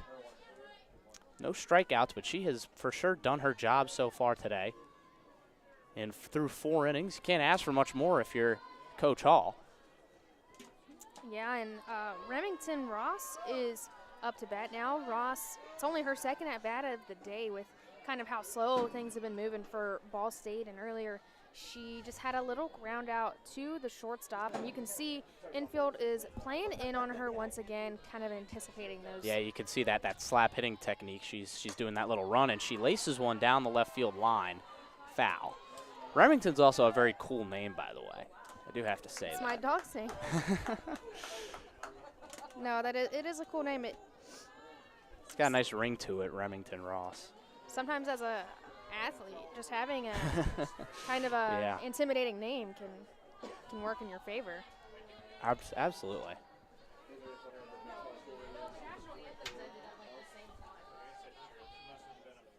If you're interested how baseball we're doing, they just put up a 6 spot in the bottom of the 6th inning to turn that from what was a 4-2 deficit to an 8-4 lead, and they're still going. As I look over at that field and I see an Eastern Michigan mound visit. Yep, it's been successful. Very. As that's a fair ball. That took a touch off of, and now the play's over to second, and she's in there. Bang, bang play once again. We've had our fair share in Ross, and Wessler dived for it. It would have been interesting to see if it would have been foul if she didn't dive for it. I think it definitely would have, but yeah, it'll be interesting to see how they score this play. I still think that it'll work. It's going to count. They're just going to call that a double. So it's a double for Ross. I mean, that one absolutely was just. It was very hard hit. Absolutely. Yeah. And now that's the perfect start if you're trying to rally for Ball State, because now you bring up this insanely strong top of your order where you've got Wynn and Daniel, who are near the top of the MAC in a lot of hitting categories. Yeah, I mean, Haley Wynn has been successful all season, but she's kind of struggled here this series. That one gets away from Hoffner, and that will allow Ross to scamper on over to third base. So very quickly, a threatening runner here for the Cardinal. As it seemed like Schur you'll see that a lot. A lot of the head coaches will come out and be the de facto third base coach during the hitting innings. Seems like Schur is just directing traffic over there as it's now 2-0. Telling Ross to, do what you need to do. I also had some directions for Haley Wynn, as now there's a stoppage, and we're going to have a quick mound visit here with Koffold and the infielders and the catcher. This one coming from Hoffner, and sometimes when you are that catcher, you have this connection with your pitcher that no one else in the field quite understands, and she probably is seeing something in Kofeld. Maybe she's a little flustered or she's losing her footing a little bit, so I think her decision to kind of call this timeout is a good one. Just give her a minute to kind of breathe and find that strike zone again, as she's thrown 2 straight balls to win. Yeah, Ohio will be keen to just try and keep Ball State at an arm's length. So far, they've done a good job of staying on top and continuing to extend their lead, but the last thing they want is a big inning for Ball State, but they've got the blueprint to get one going here, as that one's outside. Quickly 3-0 to Win, who is 0 for 2. Fly out in the first, ground out in the third. Here's the 3-0. There's a strike, a much-needed strike for Kylie Koffold. 3-1. Yep, she just kind of laced that one right in there. on Wynn. Wynn earlier today, she flew out to left field, and then she grounded out to first base. Still looking to kind of get her first hit of the day. That one is in, and it is a nice dig by Tori O'Brien, and she makes the play. So the Bobcats pretty much trading out for a run there. And when they're up 8-1, they'll probably be okay with that. So the run scores. Ross comes across. It is 8-2 now. And the Bobcats' lead is 6. And it was a nice play after that error in the last inning from O'Brien. A nice bounce-back play right there over at second base. Yeah, a nice backhand. Yeah, right tough there play. from O'Brien. Got the ground ball that Kylie Koffolt was looking for, most likely. And O'Brien smartly just, in a game like this, in a situation like this, there was really no play at the plate. Ross was already so close. If she tried to make a play at the plate, it probably doesn't happen, and you probably get a run and a runner on base. But just smartly from O'Brien, just casually tosses it over to first base, and Daw was able to pick it off. And the Bobcats, like I said, trade that out for a run. And now another mound visit here from the Bobcats assistant coach, who is Derek Brown. We already saw him come out once. If I'm not mistaken, I think you're only allowed 2 mound visits an inning, and if you have to go out a second time, I think you have to pull your pitcher. There is, that mentioned it earlier, there's still the pitcher that's warming up in the Ohio bullpen. They're probably just trying to save her for the second game. That's true. More likely than not, that is Skip Miller back there getting ready. We saw her yesterday, and, in softball, you have that ability to go back-to-back. It's kind of hard to see from this view. It with is. the sheet in the way. We don't have a great vantage point from up here, but there's a foul off from Daniel, another powerful hitter, as we've mentioned. A much-needed strike right there for Koffolt. Yeah, Koffolt's kind of struggling to get ahead in counts over the past couple innings. She's given up a lot of 2-0, 3-0 counts, and she's been able to work her way back in a lot of those at-bats, but it's potentially something to work on for Kylie Koffolt. Here's the 2-1, and that one is high and away. So 3-1 once again. And that was Koffelt's 71st pitch. And, I mean, she started off, a 3, 4, 5 pitch in the beginning. And now Ball State really is just working her right now. Yeah, the approach definitely changes. That's grounded, and it's going to come off the glove of Grine. So that's going to be an error on Grine. It did take a very tough bounce. Grine wasn't able to corral it, and that'll be another base runner for the Cardinals, trying to rally here in the top of the 5th. Yeah, but if you're Ohio, I mean, like we've mentioned all game, those errors can be crucial. And, I mean, there's only one out, and you got Timmons up. As she laces one hard into left, and it's caught by Hummel. That's exactly what the doctor ordered if you're Kylie Koffolt, Jenna Hall, and the Ohio Bobcats. It sounded great, but it did seem like that was just off the end of the bat, off the front end. And probably a pitch that she could have, maybe if she got the right contact, maybe could have taken the distance, but yeah, it looked like didn't quite do it. Looked like it kind of died whenever it got in the air. But now that brings them to 2 outs, and they're probably all taking a little bit of a deep breath now. And yeah, just got to get. If you're Ohio, the rest of this game pretty much is about just limiting damage, right? You can afford to give up these 1-run innings because you've done your job on offense. You've got this lead that you've built. You just can't afford to give up 3, 4, 5 spots because then you're going to let Ball State get back into this game. As Samantha Jo Mata shows bunt, pulls back, and then takes a big swing and a miss. Nice pitch there from Kylie Koffolt, and it is 0-1.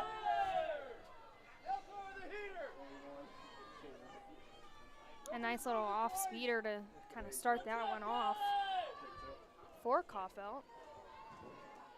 So far today, Mata, not much success. She's grounded out twice, both to shortstop. But with Sid Grine making that error just now, she might either be flustered or she might be looking to, bounce back and get this next one here. Well, She's probably on her toes a little bit more, knowing that both of the hits so far have come to her.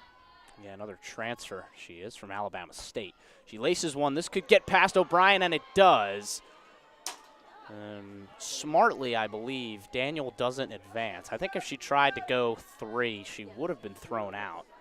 Yeah, CC Keidel came up firing right there. Yeah, it was a good play. He was able to probably save, maybe even could have been second and third if Ball State were able to fully take advantage, but instead, first and second. So a precarious position once again. Kylie Kaufeld has done a good job of working around runners so far in this game.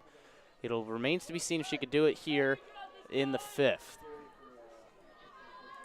Armendary's having a good day so far. She had an RBI earlier. And that's a beautiful play to instantly halt any momentum by Wessler. She digs that one right out of the ground and is able to just step on third, and it's an easy play in the end when they were threatening were the Cardinals. The Bobcats trying to get this one wrapped up. They're up 8-2 as we head to the bottom of the 5th.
It is the 2nd day of April. It is a busy day around the sports world. Plenty of sports. Last night we saw, once again, another crazy chapter in March Madness. San Diego State with a buzzer beater to beat Florida Atlantic. Funnily enough, both of those teams, as O'Brien grounds, and that is a quick out for the Ball State Cardinals. Funnily enough, both of those teams, San Diego State and Florida Atlantic, will play the Ohio Bobcat football team within the first 4 weeks this year. Ohio, and they will travel to both of those teams. So Ohio will travel to San Diego State in week 0 of college football. That'll be like the last week of August. And then in week 3 of college football, they will travel to Boca Raton to take on Florida Atlantic. Of course, they played Florida Atlantic last year here in Athens and was victorious, I believe. 41-38 was the final. It'll be a fun team to watch next year, the Ohio football team. Bring back a lot of talent. Curtis Rourke, Sam Wiglutz, Bryce Houston, Key Thompson. A lot of key players return for Ohio, and that'll be a fun one to watch in the fall here in Athens. A lot of expectations around that team. A lot of expectations around this Ohio softball team. Of course, year 1 for Coach Jenna Hall, and right now when you look at the MAC and you look at where they are, you'd have to think that so far things are going about as well as they could have for Jenna Hall in year 1. Right now, Reagan Farmer checking in for her first at-bat of the day, and although Farmer doesn't typically get to start many games, she oftentimes does get subbed in to have these at-bats, but she was starting for Alexis Dahl whenever she was hurt at first base, but yeah, Farmer's batting average is .231 on the season. There's a strike. Pinch hitting here for Hummel. She's had 9 hits so far. She just had her first home run. 1-2 now to Farmer. Number 44, the highest number on this Bobcat team. As that is just high. Timmons Oh, yeah, they're going to have a conversation here. You heard, I'm not sure if our microphones picked that up, but Coach Schur said be consistent. Yeah, I heard it loud and clear up here in the box. Obviously, umpires don't take too kindly to being told that sort of thing. So a quick stoppage, maybe a quick written warning perhaps. No, umpires definitely do not take cleanly into that, and it may even kind of give him a little bit of a chip on his shoulder. Yeah, now Farmer will run this one out. It was Armendariz over to Mata, and that'll be out number 2. Yaz Logan is up next. Logan has scored twice already here today for the Bobcats. It's been a productive day for her. After yesterday, she had a productive day, had a home run. This has been a really great series for her so far. She had a walk earlier and a sac fly and then a hit. Yeah, so 3 productive at-bats. 0 for 2 with the walk. And we'll look to try and get on the hit list right here. 8-2. And if you're just joining us, it's the Bobcats with 8 runs on 7 hits and 3 errors. And Ball State with 2 runs on 4 hits with 3 errors of their own. So not the best day in the field for either team.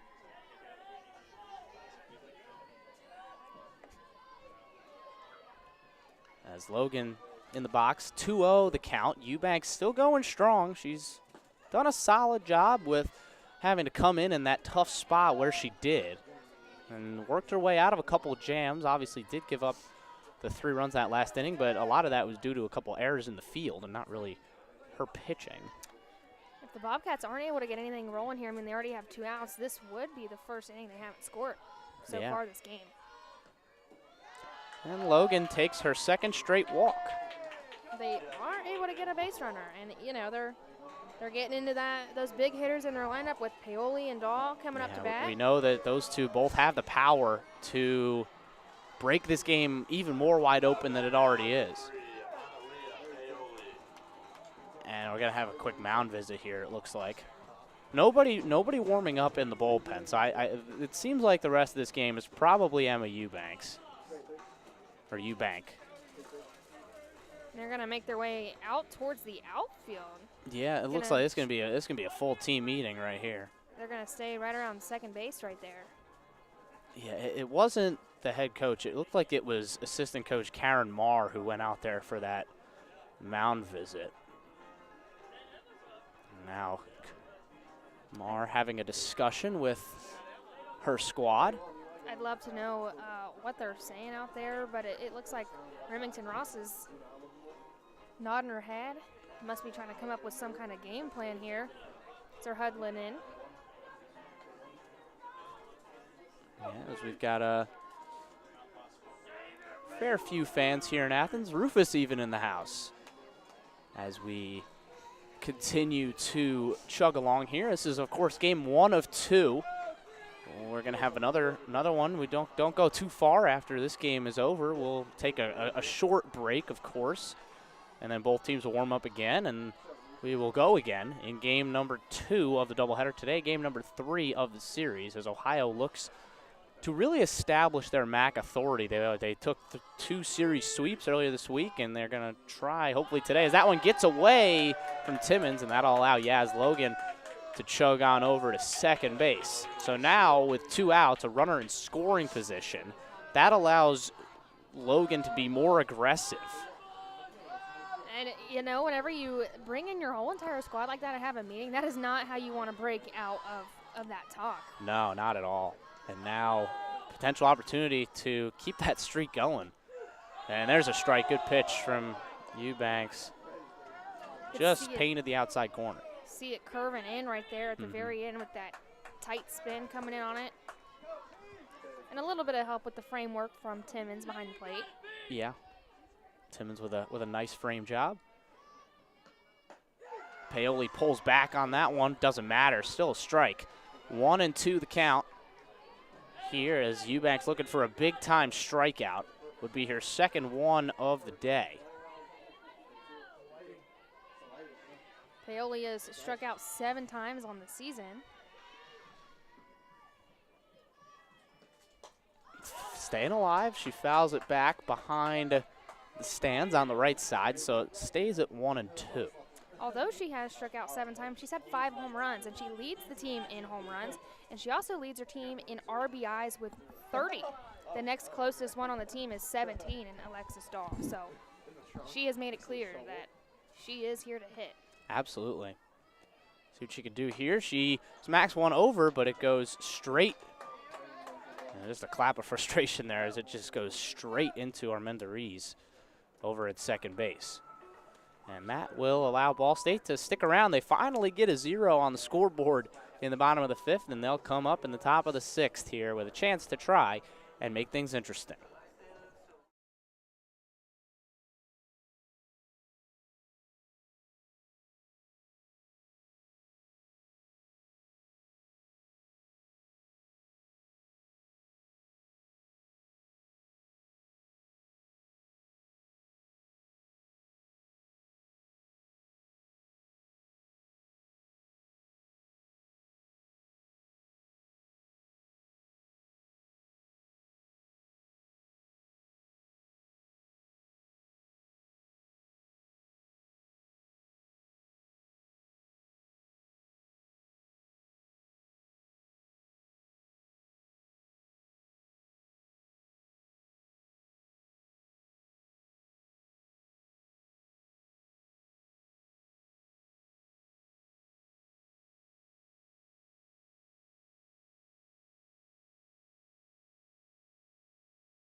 Kylie Kaufeld back out there for the top of the 6th inning, as the Bobcats lead 8-2 and are 6 outs away from win number 8 in a row. If they can hang on here, they have a 6-run lead. Yeah, but I mean, Ball State's been warming up here a little bit. I mean, they scored 1 in the 4th and 1 in the 5th, and although it's only a couple of runs, sometimes it's all it takes. You just got to chip away little by little. And like we've been talking about, the biggest thing so far for Ohio is they've been able to limit those to just 1 spots. And Ball State have had more opportunities to plate more of those runs. And so far, Ohio's defense has been able to stop that, has been able to limit those opportunities. If you remember all the way back in the 1st inning, Ball State had runners on 2nd and 3rd, and Ohio was able to stop that from Ball State taking an early lead, and then Ohio was able to take the lead, and they haven't looked back since. Kaufeld deals low. 2-0 the count. She's, again, that starting slow in at-bats has kind of been Kaufeld's problem here in this game of getting out, getting behind in counts, giving hitters good counts, and now Matthews up to the plate here, leading off the bottom of the 6th. Or the top of the 6th, excuse me. There's a strike.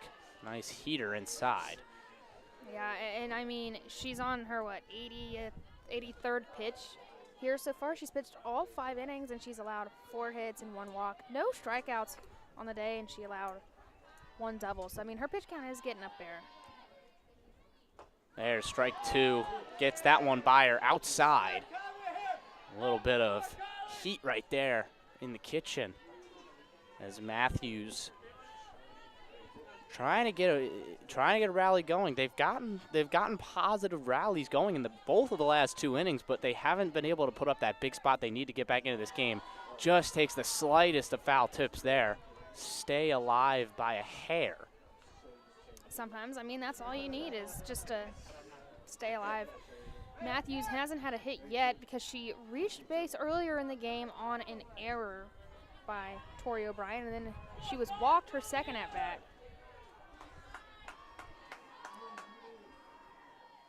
As that one is grounded, and it is. I think this is going to get called a foul ball. Interesting. Seems like because they made the opposite call on the far side where it was the third baseman Wessler who touched it, and it was fair. But the same sort of thing happened there, and maybe just the ball rolled foul before Daw touched it. It was, again, it's tight. We can't really see, but no matter, we reset 2-2. As that one is popped up, and it's going to be out of play behind the Ohio dugout. I mean, once again, that's a game of inches, and right there, it once again probably was just maybe an inch out. And I mean, yeah, umpire has a direct view of the line, and there's two umpires out there that can really see it. So, although it may look it from this angle, but if that was fair, that would have been an amazing play. Yeah. From Alexis Daw. And once again, Matthews is making Koffelt work for this out. She is staying alive in this at-bat. A couple foul balls. Third foul ball in a row there in this at-bat. Yeah, and typically whenever you get an at-bat like that where you're just making consistent contact, fouling a lot off, 9 times out of 10 you're going to come away with a hit. Yes, precarious position still for the hitter at 2-2. Here's the pitch, and it's high. Just Close. high. It was real close. So now 3-2. Count is full. Good take there from Matthews. Here's the payoff pitch from Koffelt. Fouled back. Once again, Matthews staying alive. Just one of those quality at-bat here's. Yeah, it's a good battle right now. A battle of wits and strength. Who's going to overpower who? Who comes down in your mind? Who's worked harder? Yeah, it's. Which obviously they both work hard, but in their own heads, that's probably what they're thinking. It's a big moment in this half inning. 3-2. Swung on and hit high in the air to short, and it is caught by Grind. So a duel of an at-bat ends with a Koffelt victory that time. Matthews heads back, and that'll bring up McKenna Mulholland. And, I mean, although that one ended up with an out, that was just a good quality at-bat. Yeah, I agree. Sometimes that's what you're looking for, especially when we're getting late into the game and wanting to really tire out Koffelt here. But now there's 3 pitchers in the bullpen for Ohio, so. Yeah, potentially maybe one to finish out the game in the 7th. Perhaps, depending on how the rest of this inning goes. Of course, 2 more outs here, just the 1 on the scoreboard. Nobody on for Ball State. Matthews was the first at bat of the inning. That was the 6th hitter. The 7th hitter here is McKenna Mulholland, as she takes strike 1. Mulholland is 0 for 2. She reached on a fielder's choice in the 4th. Didn't go anywhere from there. She had a sack back in the 2nd inning. Yeah, I think the biggest tell of how things have gone today is the walk count. 8 walks for Ohio, just 1 for Bowling Green. Ohio only have 3 more hits. It's 7-4 in the hit column, but the 8 walks to 1 has been the biggest difference on the scoreboard today. As Koffelt quickly ahead in this one, 1-2 here to Mulholland. And it's just low. Koffelt still searching for that first strikeout. Yeah, I mean, a lot of walks, but only 1 strikeout, and it was on Ohio. It was. That was the only strikeout of the game. We've seen a lot of plate discipline from either team. Yeah, a lot more. As that one is ripped into center, but straight has Logan. It was a good hit, but Logan was able to come in and make that play. Yeah, you're right. A good hit, good solid contact, just perfectly straight out there right to Logan. And sometimes, I mean, that's all you can do. She's probably disappointed, but she was making solid contact. Now, Aslan Morris is up to the plate. Australian native from North Perth. She'd like to reach the Olympics someday in softball. I think our softball coming. I believe they're coming to the Olympics in this next one, correct? Yes. I believe in 2024. Yes, the it's Tokyo Games. Finally back. Yeah. Why it was ever not, I have no idea. But Australia is big in softball. They have their own professional team that often plays a lot of U.S. teams. So. Yeah, it could be. I mean, obviously, you'd have to think that the U.S. would be the heavy favorite heading into a potential softball Olympics, but you wouldn't be able to count out the ruse of Australia. They do love the bat sports. They're a big cricket country as well. You saw the passion that we just saw in the World Baseball Classic, as that one's ripped down the line. That's a fair ball for Morris, and that's an easy base hit for her, as she is able to pick up a 2-out single.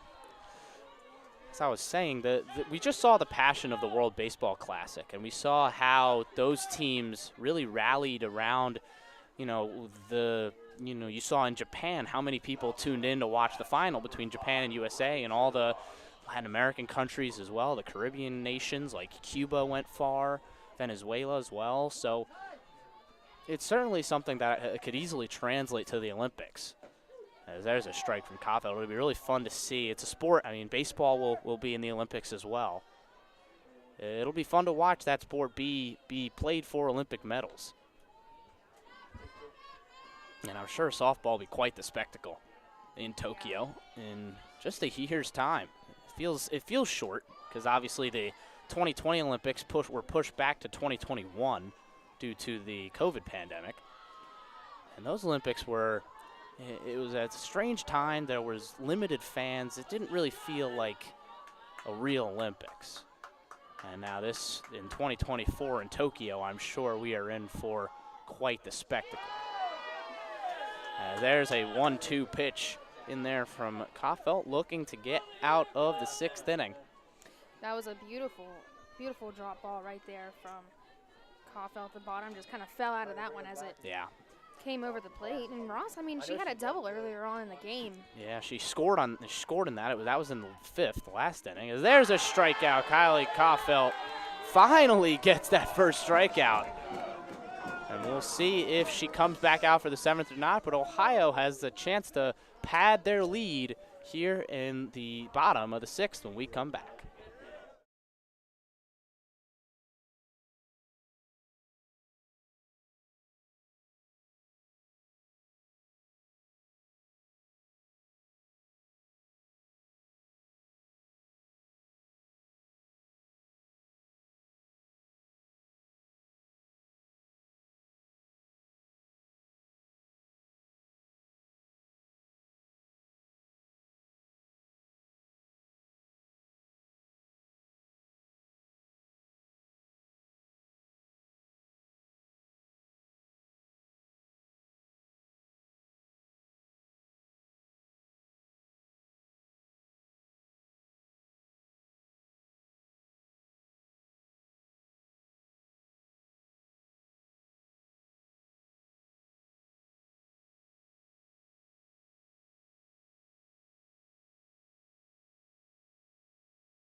Back in overcast Athens, Ohio, as Ohio trying to help us all get hot here, as it's still a bitter cold day for early April. As there's the continued hot hitting of Alexis Dahl. That's her 3rd hit of the day. Beautiful. I mean, just laced right over a hard hit ball, line drive, just right out to the outfield, just enough for a single to start things off here for Ohio after a relatively quiet inning. Yeah, she reached on all 4 plate appearances today. A walk, 2 doubles, and a single. So a hallmark day for Alexis Dahl. And Eubank still going strong for the Cardinals. That one's high. Timmons threatened once again to throw over to first. Dahl dives back to the bag. And Dahl scored twice already today, so. 2 of the 8 for the Bobcats. Yeah, now it's the sophomore catcher, Emma Hoffner, whose sister is also a softball player over at Mercyhurst College in Pennsylvania. Softball runs in the family for a lot of these ladies. Yeah, right about that one. Lays off that one. Solid take, and quickly 3-0 the count to Hoffner, who is having a very solid season after just making just one start last year as a freshman. She has claimed that catcher spot as her own this year. And she's looking to get on base here. And she's had a successful day so far, drawing 2 walks. As there's a strike on the inside corner. She drew 2 walks, 1 in the first, 1 in the third, and the fourth. She had a single, but she was able to get 2 RBIs off of that one. Eubank deals the 3-1. Swung on and fouled, so we load the count 3-2. Once again, seeing a deep pitch count, and this is Ball State's second pitcher, and she's already over 70 pitches thrown. It's already been, she's already thrown more pitches today than she had all season before this. It was just 2 coming in. She's already thrown 3 full innings today. 3 hits, 4 runs. Only 1 of those runs were earned. As she gets all of that one. Ooh, almost laced our cameraman over there on the far side. Lucky for him, the net was there. The net had a little bit of laxivity, I guess you could say. Yeah, heart drops for a second if you're over there, but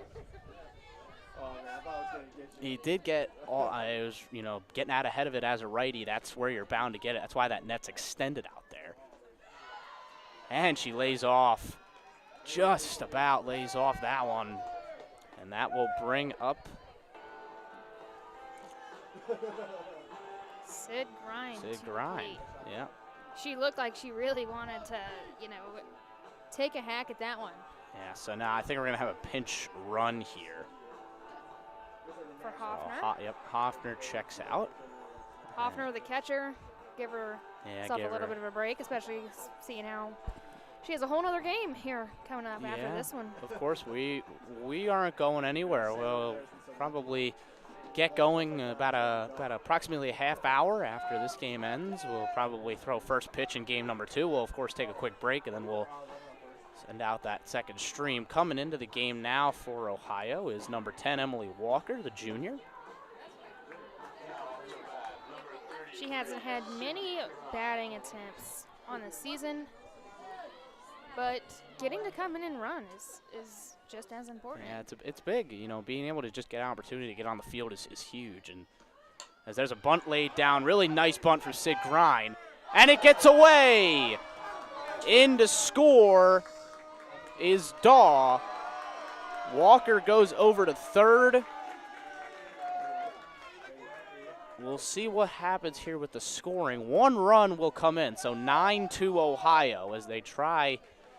Now I believe, if I'm not incorrect, now they have the what would technically be a walk-off run here at the plate. If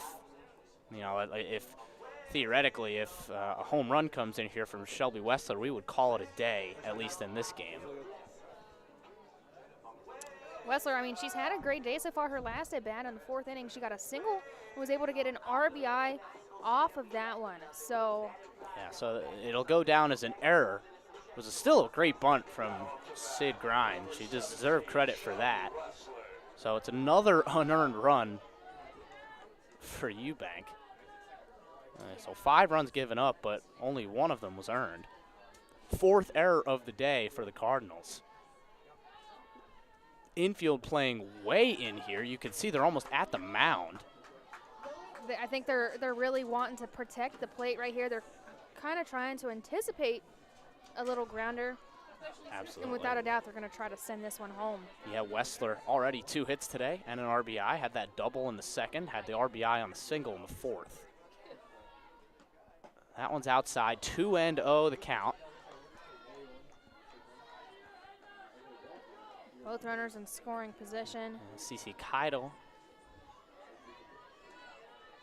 is on deck, but it looks like, oh no, yeah, Cece Keidel is on deck. Wessler takes inside, so quickly 3-0 the count here.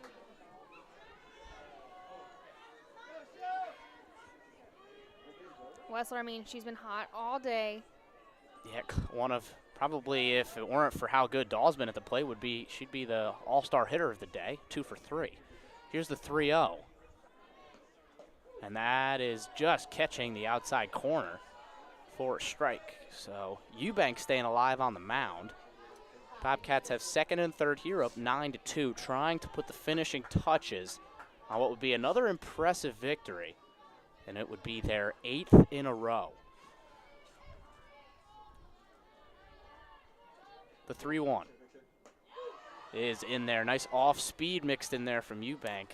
You saw that drop off that you've mentioned a couple times really come in there. That was a beautiful off speed and perfect timing. It doesn't get much better than that in terms of changeups. Yeah, Eubank hasn't done a bad job, only giving up 3 hits. Just the walk's probably the one thing that she'd like to fix. As that one is hit through, and it gets through the glove of the shortstop, Daniel, and that'll do it. I think because of the doubleheader rules, it's 8 runs. So it's run rule. You're up 8 runs after 5. So I don't know if you heard it in the mic or not, but that'll do it. So if you're up 8 runs after 5 innings, that will do it for game number 1 of this doubleheader. So a de facto walk-off from Wessler, and that will do it for game number 1. We will be back here for the next doubleheader. Really successful day at the plate for the Bobcats. Looking to see if they can continue their success as they take this one 10-2. Ethan and I will stick around with you through the second game.